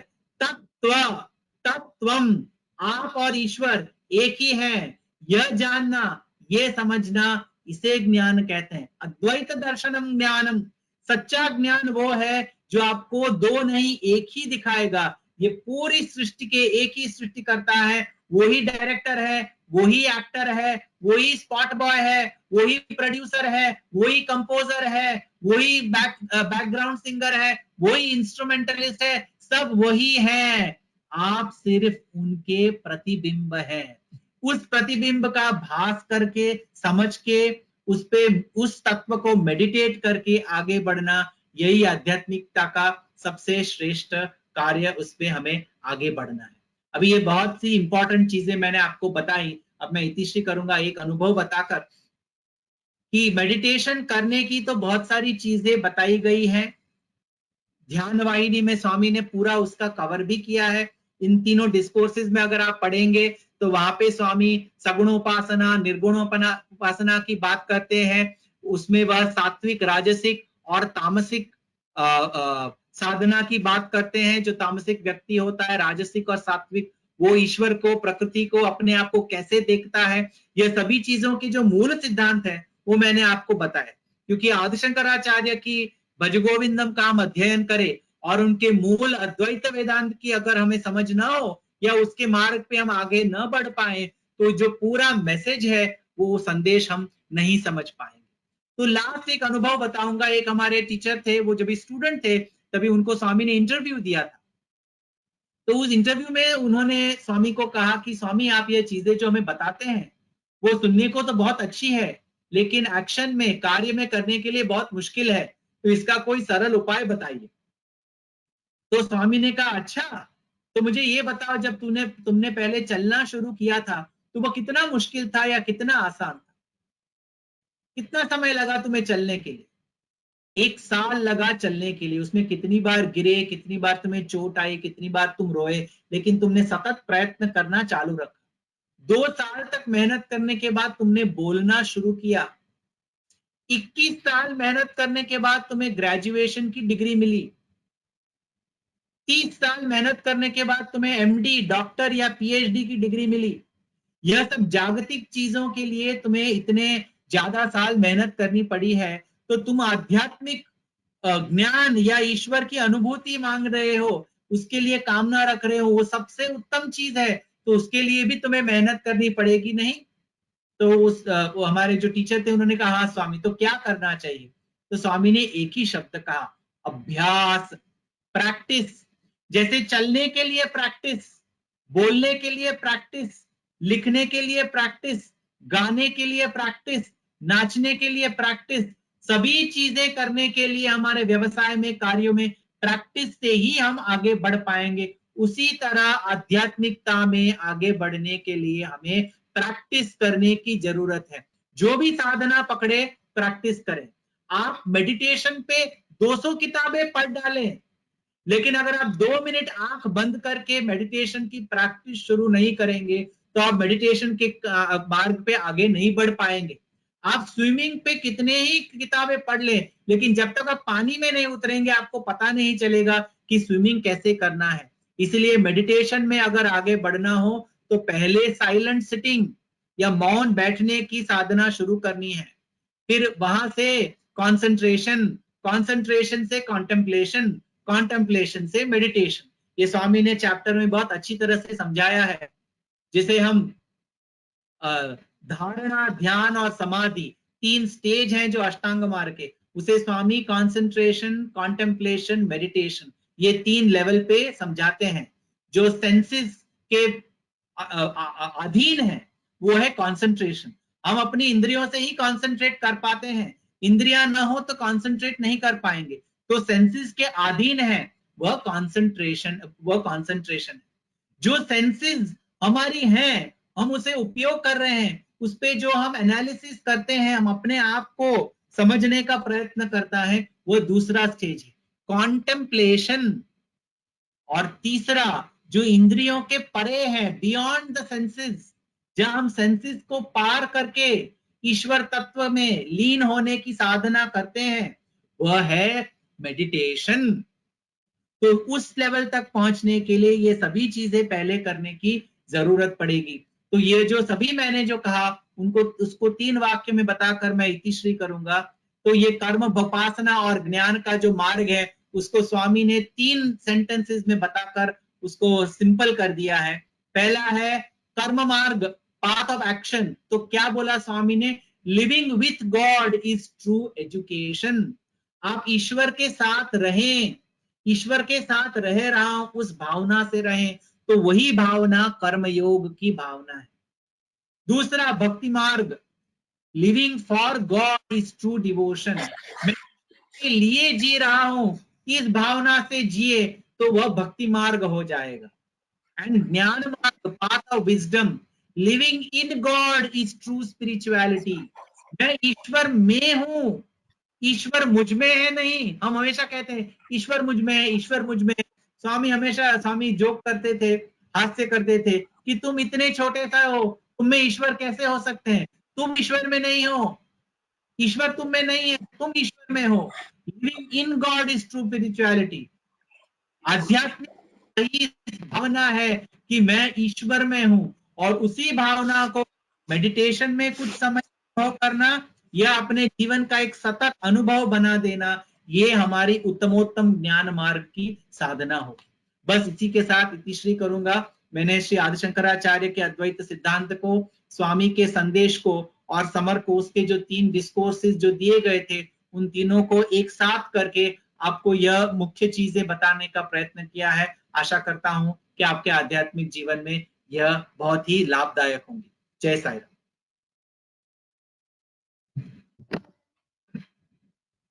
Thank you very much, brother. We are very much grateful to you for your detailed elaboration of these 3 chapters. मैं पूरी तरह से, मुझे भरोसा है कि आज का जो पार्टिसिपेंट्स हैं, आपने इतना सरल तरह से ये जो भगवान के बताए हुए जो दिव्य संभाषण है समर कोर्स के, वो आपने हमारे पार्टिसिपेंट्स के सामने उपस्थापना किए हैं। हमें भरोसा है जो पार्टिसिपेंट्स हैं, आज के जो टॉक है उससे जो भी स्पिरिचुअल एस्पिरेशन से अपना स्पिरिचुअल मार्ग में बहुत ही आगे जा पाएंगे। बहुत बहुत धन्यवाद doctor Shashank Shah. Because of your beautiful elaboration, we are getting lots of questions in the chat box, and we are really running short of time. Just with your permission, we would like to take 1 or 2 questions. Can you please, Yes, please. answer the questions, please? Yes, please go ahead. We can take 2-3 related questions and I can answer 5 or 6 that way in the next 5-7 minutes. Thank you very much, brother. So we will go to the question answer session. We'll just have few questions, taking the time into constraint. There are so many questions in the chat box, but the first one, how to handle peer pressure, establishing and balancing life with a career pathway while making one's focus on spiritual growth, while taking the spiritual path. हम कैसे इन चीजों में pressure को कैसे handle करेंगे, कैसे balance करेंगे अपना लाइफ को, स्पिरिचुअल पाथ को एंड कैरियर को? साईराम।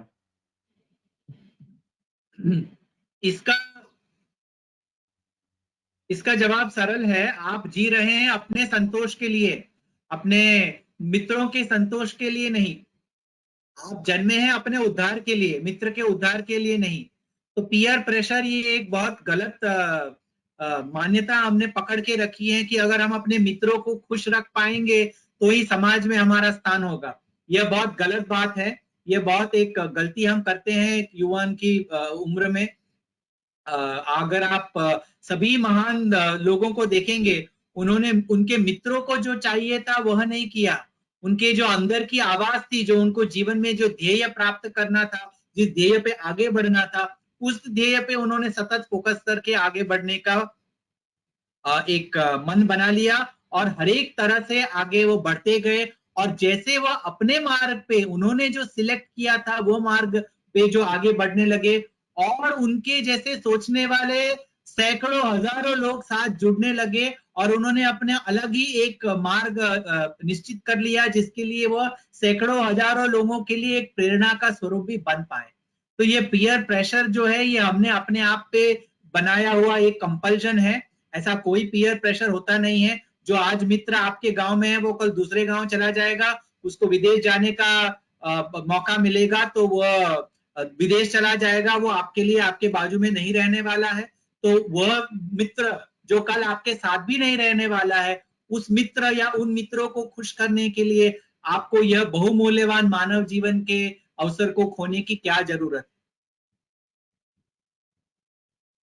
तो आपको अपने करियर जिसको आप में जागतिक सक्सेस मिल सके, उसके साथ आप आपके आध्यात्मिक जर्नी पे उतना ही फोकस करना चाहिए, क्योंकि आध्यात्मिकता करियर के लिए नहीं है, करियर आध्यात्मिकता के लिए है। आप खाना खा रहे हैं ताकि आप जी सके, आप जीने के लिए खाना खा रहे हैं, लेकिन खाना खाने के लिए नहीं जी रहे हैं। तो आपको ये जीवन मिला है परमात्मा के प्राप्ति के लिए, बाकी सभी चीजें उस प्राप्ति के मार्ग पे आपके लिए सहायभूत होती है। तो वह सहायभूत चीजों को सहायभूत का ही दर्जा दे, और जो आपका ध्येय है उसको मुख्य दर्जा देकर उसके ऊपर आगे बढ़ते जाएं, वरना हजारों लाखों जन्म तक यही पीयर प्रेशर के गोलमाल में आप अटक जाएंगे। Next question. Sairam, thank you, brother. The second question is also similar in that line. कि हम it is said that the intoxication of madness for God is the highest form. But हम society में रहते हैं, जबकि हमारे society के बाकी लोगों के हम काफी नियर एंड डियर हैं। तो हम कैसे अपना लाइफस्टाइल लेना चाहिए आपने, आई थिंक थोड़ा और ऐड करना चाहेंगे प्लीज सायरम? हाँ, क्योंकि हम सोसाइटी को, हम इस सृष्टि को ईश्वर से अलग देखते हैं, इसीलिए डाइकोटमी हो जाती है। आपको डाइकोटमी रखनी नहीं है, इसलिए तो मैंने ये पूरा समझाया कि जो सूर्य अपनी ज्योति देता है, वही सूर्य क्लाउड को भी क्रिएट करता है, वो ज्योति को ब्लॉक करती है। तो क्लाउड को, जो मेघ है, उसको बनाने वाले सूर्य की ज्योति है, जो उस ज्योति को ब्लॉक करता है। पानी में जो मॉस बनता है, जो लील बन जाती है, वो लील पानी से ही बनती है, और वो लील पानी को, उसके ट्रांसपेरेंसी को ब्लॉक कर देती है। वो अग्नि से ही, कोयले से ही वो ऐश या राख बनती है, और वो कोयले की अग्नि को ढक देती है। तो उसी प्रकार परमात्मा से ही सृष्टि, सृष्टि से समष्टि, समष्टि से व्यष्टि, यह पूरा कनेक्शन एक ही है। व्यष्टि मतलब इंडिविजुअल, समष्टि मतलब सोसाइटी, सृष्टि मतलब प्रकृति या नेचर, परमेष्टि मतलब ईश्वर। ये चारों कनेक्टेड हैं, ये अलग अलग नहीं है। तो इंटॉक्सिकेशन फॉर गॉड या मैडनेस फॉर गॉड मतलब एक स्वरूप, एक आइडल, एक मंदिर, एक तीर्थ स्थल के पीछे पागल होना नहीं, वह भगवत तत्व के पीछे पागल होना, जो मुझ में है, तुझ में है, सब में है। तो अगर आपको रियली ईश्वर के लिए प्रेम है, आप सभी में ईश्वर को देखने का प्रयत्न करेंगे, लेकिन जिसमें वह ईश्वर ज्यादा ढका हुआ है, गलत वृत्तियों, हैबिट से ढका हुआ है, वैसे ईश्वरों से अलग रहेंगे। जैसे श्री रामकृष्ण कहते थे कि एक बाघ में भी भगवान है, लेकिन उस बाघ को पता नहीं कि मुझ में भगवान है, तो उस बाघ को गले मिलने की जरूरत नहीं है, वरना वो बाघ आपको खा लेगा। आपको उस बाघ में भगवान है वह जानकर अलग रहना है, दूर रहना है। सत्संग is the essence for success in spirituality. Shri Ramanujacharya ने अपने अनुयायियों को जो लास्ट मैसेज दिया, श्री आदि शंकराचार्य ने जो अपने अनुयायियों को जो लास्ट मैसेज दिया, दोनों में अगर एक चीज कॉमन है तो वह है सत्संग, गुड कंपनी। गुड कंपनी, इसमें भी स्वामी ने ये 3 चैप्टर में भी एक में सत्संग की बात कही है कि सत्संग is the most important thing for spiritual progress. तो अगर आपको गॉड इंटॉक्सिकेशन है, अगर आप मैड फॉर गॉड है, तो जो लोग मैड फॉर गॉड होते हैं, वो मैड जैसे हम जागतिक दृष्टिकोण से देखते हैं, वैसे मैड जैसे अनुभव नहीं करते। उनका मैडनेस प्रेम का स्वरूप ले लेता है, और वह निस्वार्थ प्रेम सबको देने की क्षमता रखते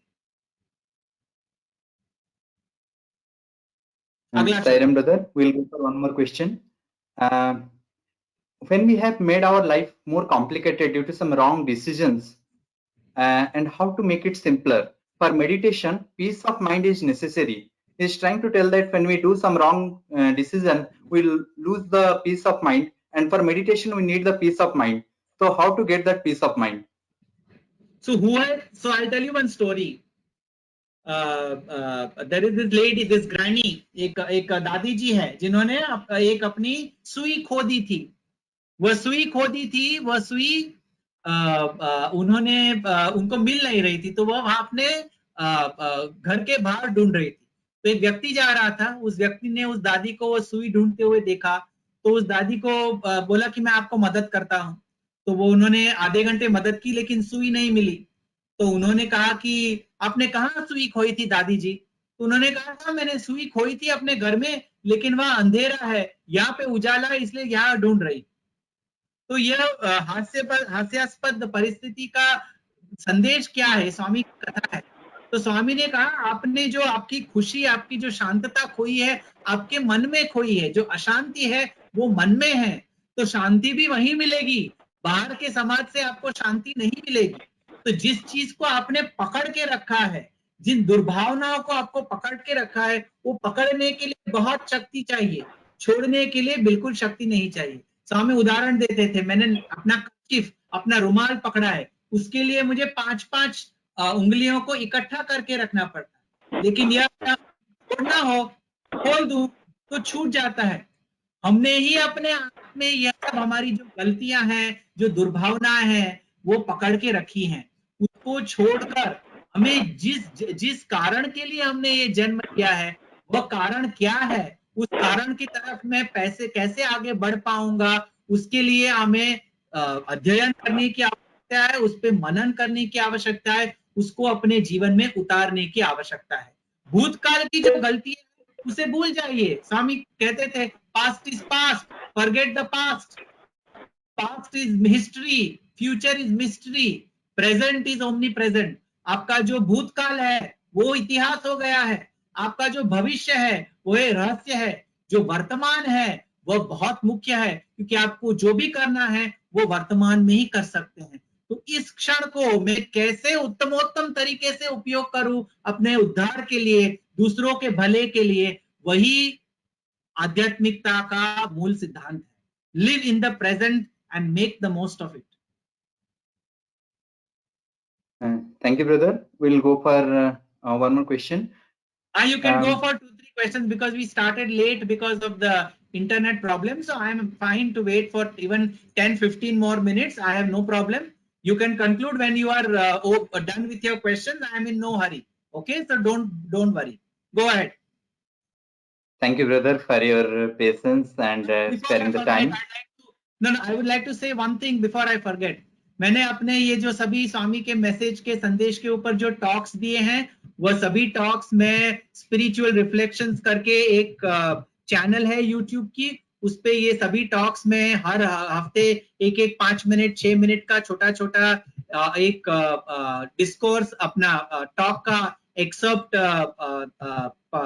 अपलोड करता हूं। तो आपके जो सभी इधर पार्टिसिपेंट्स हैं उसको उनको बेनिफिट हो, उसके लिए मैं यह चैट बॉक्स में उसकी लिंक शेयर कर रहा हूं। तो अगर आपको इस पे जाना हो और आध्यात्मिकता के स्वामी के संदेश पे बहुत सारी चीजें अगर आपको जाननी हो तो आप उसमें जा सकते हैं और उसको देख सकते हैं। मैं चैट बॉक्स में एंटर नहीं कर सकता हूं कुछ कारण से। अगर आप जो ऑर्गेनाइजर्स हैं, तारा बल्लभ हैं, वो अगर स्पिरिचुअल रिफ्लेक्शंस का यूट्यूब का लिंक इधर डालें तो सभी जो पार्टिसिपेंट्स हैं वो लोग उन वीडियोस को सुन सकते हैं, उससे आध्यात्मिक बहुत सारी चीजें जान सकते हैं। Thank you, brother. We'll do that. हाँ, आप आपका सवाल पूछिए। मैं तब तक तारा बल्लभ आप वो लिंक स्पिरिचुअल रिफ्लेक्शंस की चैट में डाल दीजिए। हाँ बोलिए, next question. Next questions. Don't we need praise sometimes in our life? Is it wrong or right? And how to detach ourselves from the sense of I? So ये तो अलग question है। So the first question is thank you. ये आ गई link chat box में, आप please click कीजिए, watch कीजिए, फॉलो कीजिए, शेयर कीजिए। एक सेवा है स्वामी के संदेश की तरफ, तो इसीलिए मैंने इस प्लेटफॉर्म में आपसे शेयर की। अच्छा, इसमें यह सवाल के दो भाग हैं।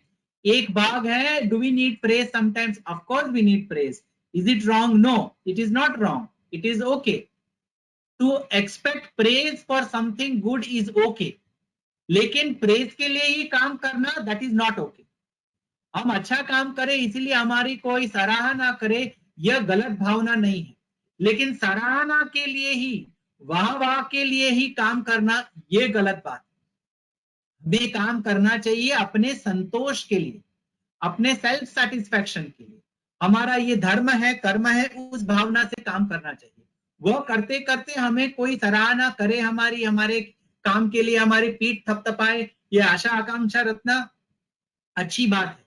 लेकिन हर एक चीज में पीठ थपथपानी ही चाहिए, क्रेडिट मिलना ही चाहिए, प्रेज करना ही चाहिए। वो न मिले तो हम काम करना छोड़ दे, अच्छी चीजें करना छोड़ दे, यह बात गलत है। आप अच्छी चीजें, कोई आपकी पीठ थपथपाए इसलिए नहीं कर रहे हैं, आप अच्छी चीजें इसलिए कर रहे हैं ताकि आप अपने आध्यात्मिक और अपने जागतिक धर्म के कार्यों में आगे बढ़ सकें। ये चीजें हमें बहुत अच्छी तरह से समझना है। Second part, how to detach ourselves from the sense of I. No, we don't have to detach ourselves to the sense of I. We have to expand ourselves from the sense of small I, which is individual self, to the capital I, which is divinity.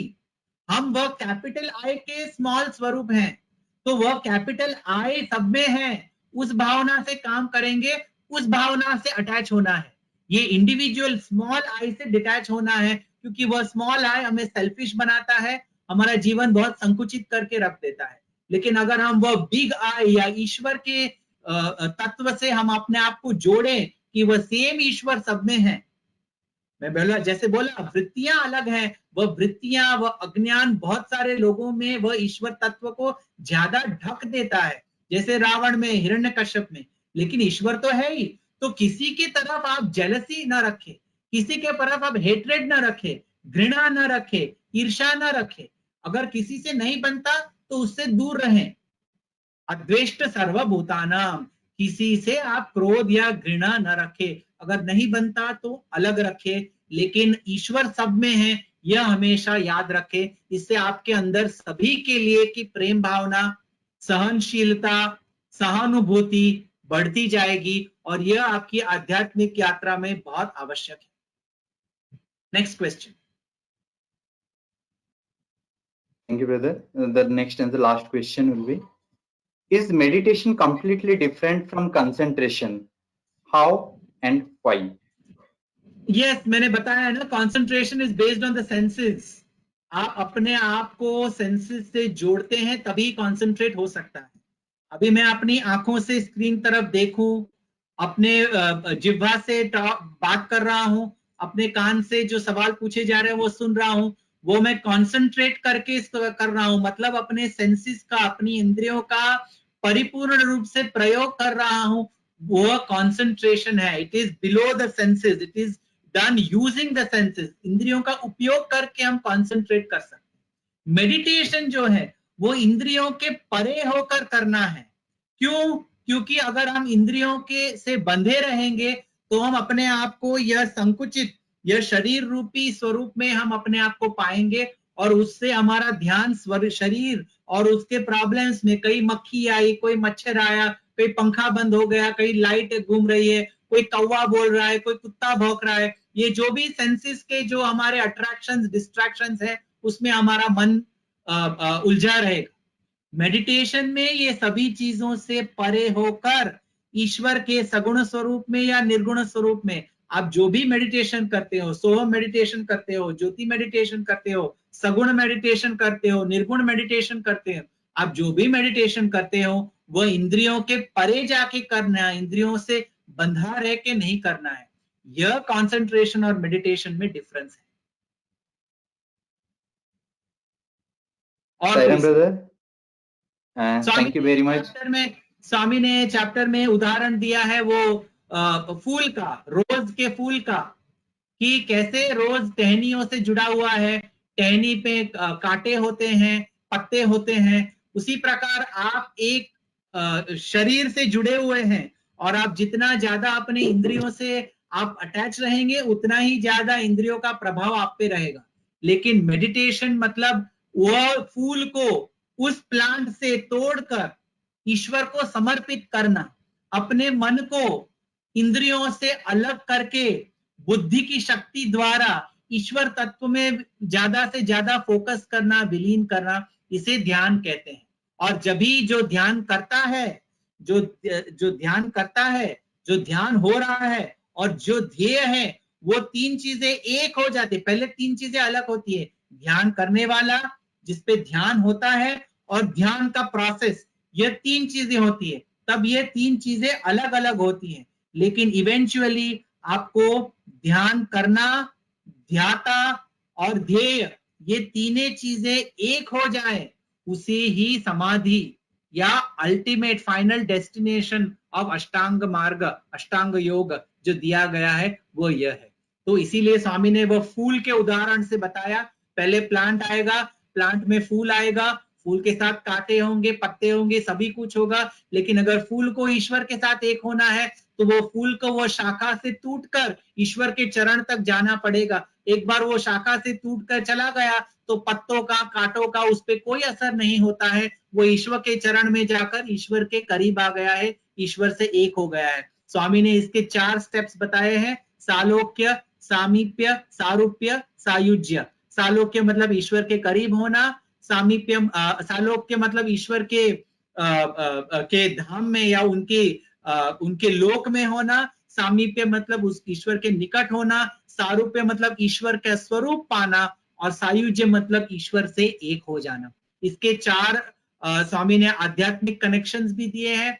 सालोक्य आपको स्थूल शरीर में अनुभव होगा, सामीप्य आपको सूक्ष्म शरीर में अनुभव होगा, सारूप्य आपको कारण शरीर में अनुभव होगा, और सायुज्य आप यह तीनों अवस्थाओं से परे हो जाएंगे। जो चौथी अवस्था है तुरीय अवस्था, उसमें आप ईश्वर और आप में कोई अंतर नहीं होता, आप एक हो जाते हैं। मेडिटेशन को आपको उसी एकता की तरफ ले जाने का ध्येय है। यही आदि शंकराचार्य का और स्वामी का संदेश। जय Sai. Thank you very much, brother, for your like detailed answer about the questions put by the participants. It is indeed our great pleasure to have you with us, and we'll always love to have you with us in the different sessions. And we know you have special love for the state of Orissa, and we have always been in touch and connection. It is indeed a great pleasure. Thank you very much, brother. We pray to our beloved Bhagavan to bless you and take you further in your spiritual path. Thank you very much. Bartaman, inviting me. Sai. Thank you. Now we will have we'll moving towards the end of the session. हम अभी अपना आज का कार्यक्रम के शेष पर्याय में जाने वाले हैं।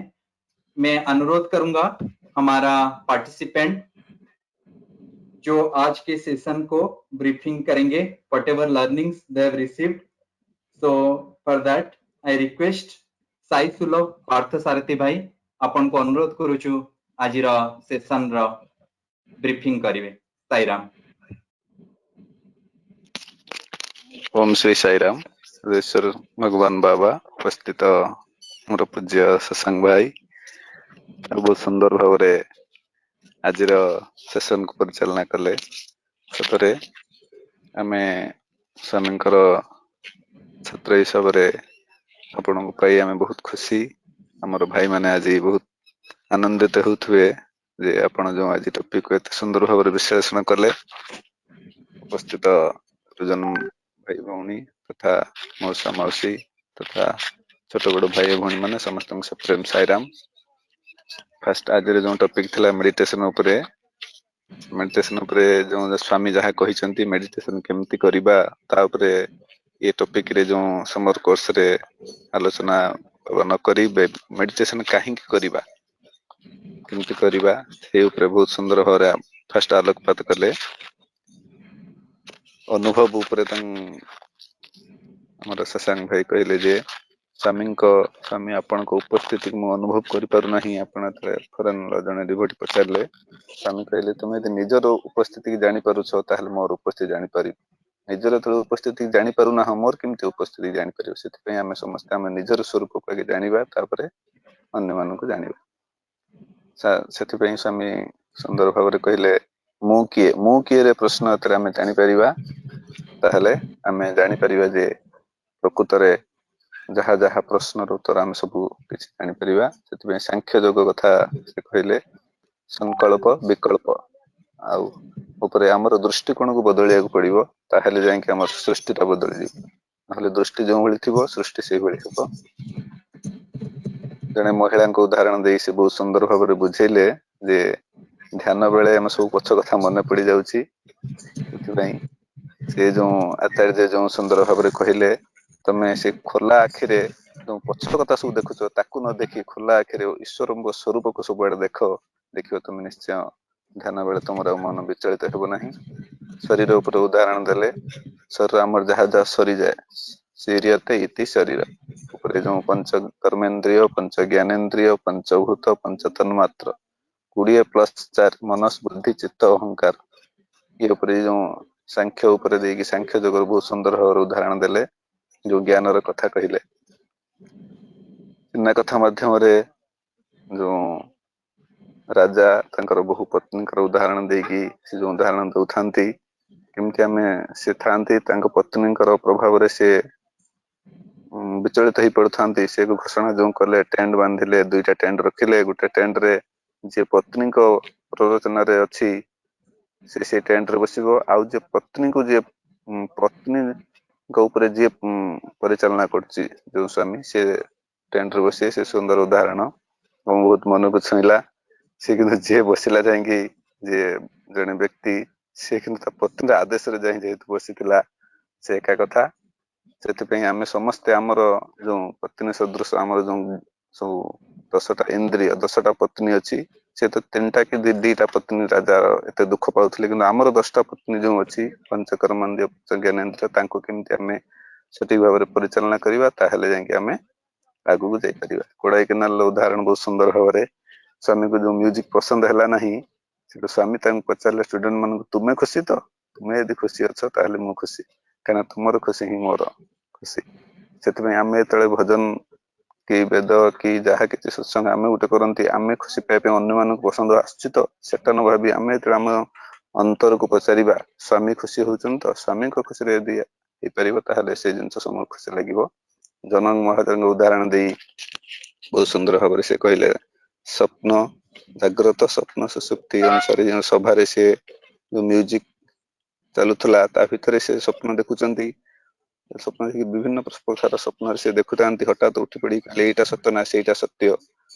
ତାପରେ ସେଟାକୁ ଜାଣିବା ପାଇଁ ସେ ଯାଜ୍ଞବଲ୍କ୍ୟ ଯୋଉ ଉତ୍ତର ଦେଲେ, ସେତେବେଳେ ଥିଲା ଯାହା ସ୍ୱପ୍ନ ଦେଖୁଥିଲ, ସେତେବେଳେ ସିଏ ସତ ଥିଲା ନା ଏଟା ସତ ଥିଲା? କିନ୍ତୁ ତୁମେ ସବୁବେଳେ ଥିଲ, ତୁମେ ସବୁ ଏଥିରେ ଥିଲ। ସେଠି ସ୍ୱପ୍ନ ଦେଖିଲା ବେଳେ ତୁମେ ଥିଲ, ଏଠି ବି ତମେ ଅଛ। ହଁ, ପୁରା ଗାଢ ନିଦ୍ରାରେ ବି ତମେ ଥିଲ, ସେଥିପାଇଁ ତୁମେ ହିଁ ସତ୍ୟ। ସୁନ୍ଦର ଭାବରେ ମାଣ୍ଡୁକ୍ୟ ଉପନିଷଦର 3ଟା କନସେପ୍ଟ କଥା କହିଲେ, ଜାଗ୍ରତ, ସ୍ୱପ୍ନ, ସୁଷୁପ୍ତି। ଜାଗ୍ରତ କେମିତି ସ୍ଥୂଳ ଶରୀର ସହିତ ସମ୍ପର୍କ, ସ୍ୱପ୍ନ ସୂକ୍ଷ୍ମ ଶରୀର ସହିତ, ଆଉ ସୁଷୁପ୍ତି ଆମର ଯୋଉ କାରଣ ଶରୀର ସହିତ। ସେଥିପାଇଁ ସେ 3ଟି ଚିଜ କଥା ଆମକୁ କହିଲେ, ଅଜ୍ଞାନ, ଜ୍ଞାନ ଆଉ ଦିବ୍ୟତ୍ଵ। ଅଜ୍ଞାନ କଣ ଗନା, ଅଜ୍ଞାନ ଯେ ଥରେ ଚାଲିଗଲା ଆଉ ଆସିବ ନାହିଁ, ଜ୍ଞାନ ଆସିଲେ ଆଉ ଯିବ ନାହିଁ, ଆଉ ଦିବ୍ୟତା ଟା ସବୁବେଳେ ଚିରନ୍ତନ।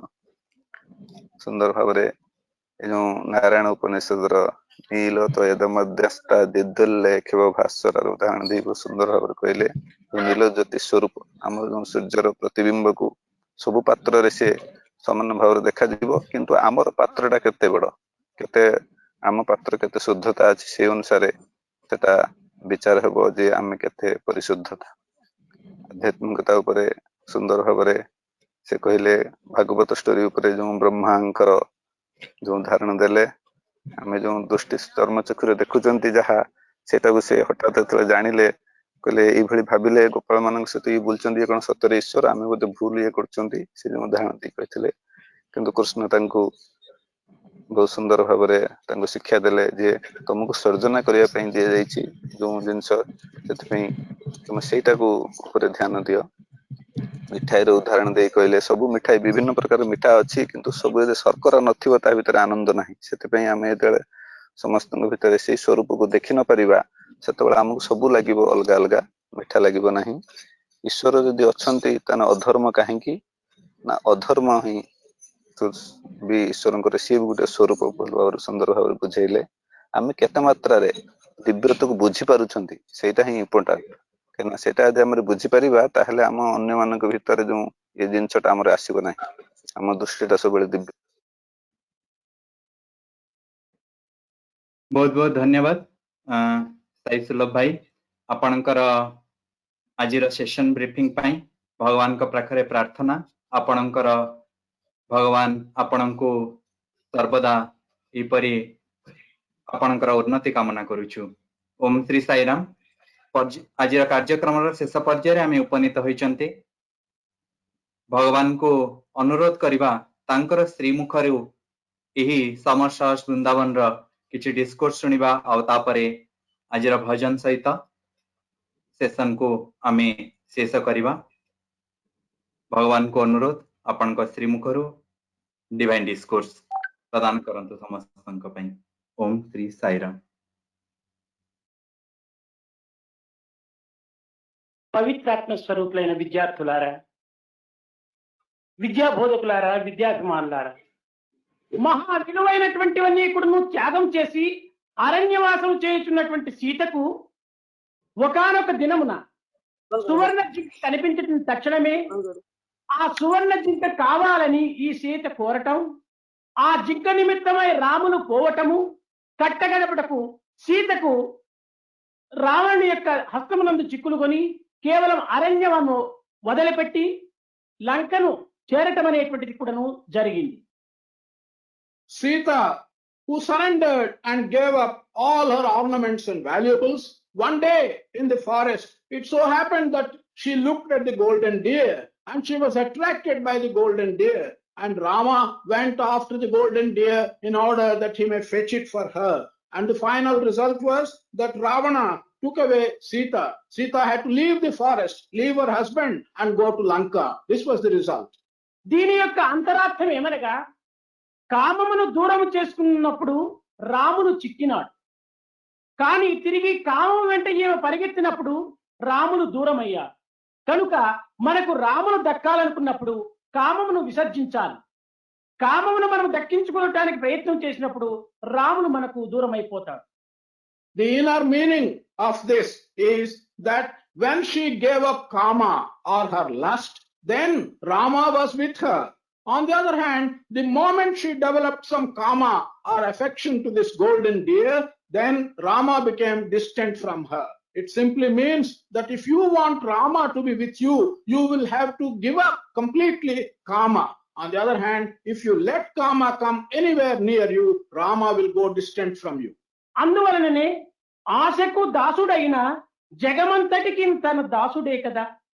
ఆశ జయించు వారికి అనేయమ్ములు దాసులు లోకులెల్ల. ఆశకు దాసుడైతే జగమంతటికి కూడాను తాను దాసుడైపోతాడు. ఆశను ఒక్కదాన్ని జయించుకుంటే జగమే తనకు దాసత్వాన్ని వహిస్తుంది. That is why we say that if we become subservient to our desires, then we become subservient to the whole world.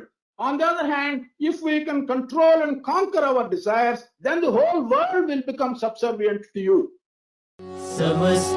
समस्तलोकाः सुखिनो भवन्तु, समस्तलोकाः सुखिनो भवन्तु, समस्तलोकाः सुखिनो भवन्तु।